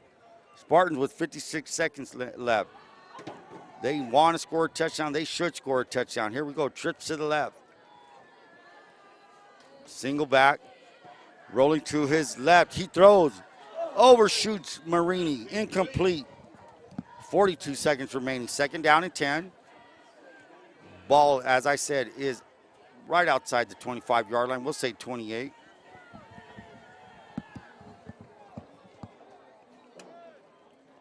Will Torrez taking a well-deserved break. Good job tonight, Will. Got to move out of the way down here for the coaches coming down. Okay, Rudy, see you later, brother. Later, brother. Good luck, Rudy. See you, man. See you later, man. Good luck, guys. Take care, man. Keep your head up. Here we go. And there he is, Jay Garcia. Garcia all the way. Garcia will score a touchdown. So Jay Garcia, freshman from Hayden Hernandez. Good throw. Hey, that's football for you. Last possession, he throws a pick 6, comes back, boom, boom, boom, 3 completes, touchdown, Spartans. Yeah, and Ron, one thing that we didn't see on there, good replacement. I'm trying to see who the center was in that whole drive right there. It was number 52. Number 52 came in there, not one bad snap, and that's what happened. That's what has to happen. Next man up for these Central Spartans all the time. And that 52 is Julian Ramirez. Great job to fill in there. Samantha Garcia set to kick it. Samantha Garcia nails it. Samantha Garcia with the PAT right down the middle. So go ahead, Samantha. 33 seconds remaining. We have the Christian Patriots 45, Central Spartans 28. So that might be the end of the scoring for the night. Yeah, but what a way to end it. Samantha Garcia nailing it. And I got to admit, these Christian Patriots are very excited to beat one of their fellow competitors in their league, Ron. Yes, sir, the division. So, you know, these guys could see each other down the road. It's very possible that they could see each other down the road. Number 19, Samantha Garcia comes back on for the kickoff. So, Christian will improve to 4-1. The Spartans will drop down to 1-4. And the Spartans next week have a bye. Then they'll play Del Valle, correct? Well, they're going to play Del Valle October 7th. Oh, okay. But a bye next week. No, I'm not sure. Yeah, because only Imperial and Brawley have games, and Imperial has it out of town. And one of the reasons we don't have a full schedule is because the teams, it really has us mixed up because we don't know. There's been changes in the schedules because of the refereeing, because of COVID. Right. For whatever it is, you know, we've done it in the past where we have a schedule for the whole season. But by doing that, we actually have to make arrangements by whether having a game on a Thursday, on a Friday as regular, or on a Saturday. Like this week, Hiller Ridge had to do it. And this wasn't even COVID related. It was related for other issues, school transportation, that Brawley chose to play on a Saturday night. So issues are coming up, and that's why you're not getting, by month schedules where we're going to be at, but some, you know, Yeah, most of these sure. schedules are tentative. But I can tell you tomorrow night we will Yeah. be at Warren Field. For sure. So Samantha Garcia, congratulations, knocks a PAT, and that's going to end it. Or do they have to snap it again? 32 seconds. You know, Central Spartans. You know, they made some mistakes that, you know, that cost them a little bit. You know, the score once again doesn't really show what this team's made of. Christian Patriots made less mistakes, Ronnie. That's how football rolls. Yeah. You know, that's just how it goes. I mean, it's not rocket science. Yeah, officiating crew I thought did a great job.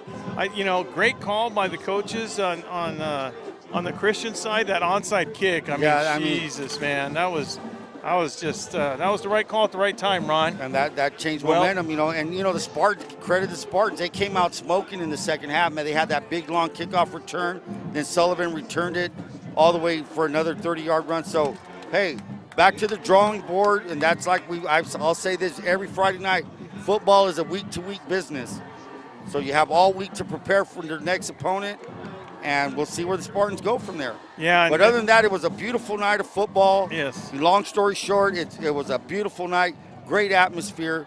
Spartans brought it, the Patriots brought it, and that's all you can ask for high school football, man. No, and thanks again to head coach Danny Mitchell. Yes, I mean, sir. you Danny talk Mitchell. about a class act. Class act, You know. man. I'd like to speak to that guy again. You know, has a great biography. You know, I bet you he's the kind of guy you just sit there and listen to for hours. Yeah, you know, he's got that football mentality since he was a little kid, man.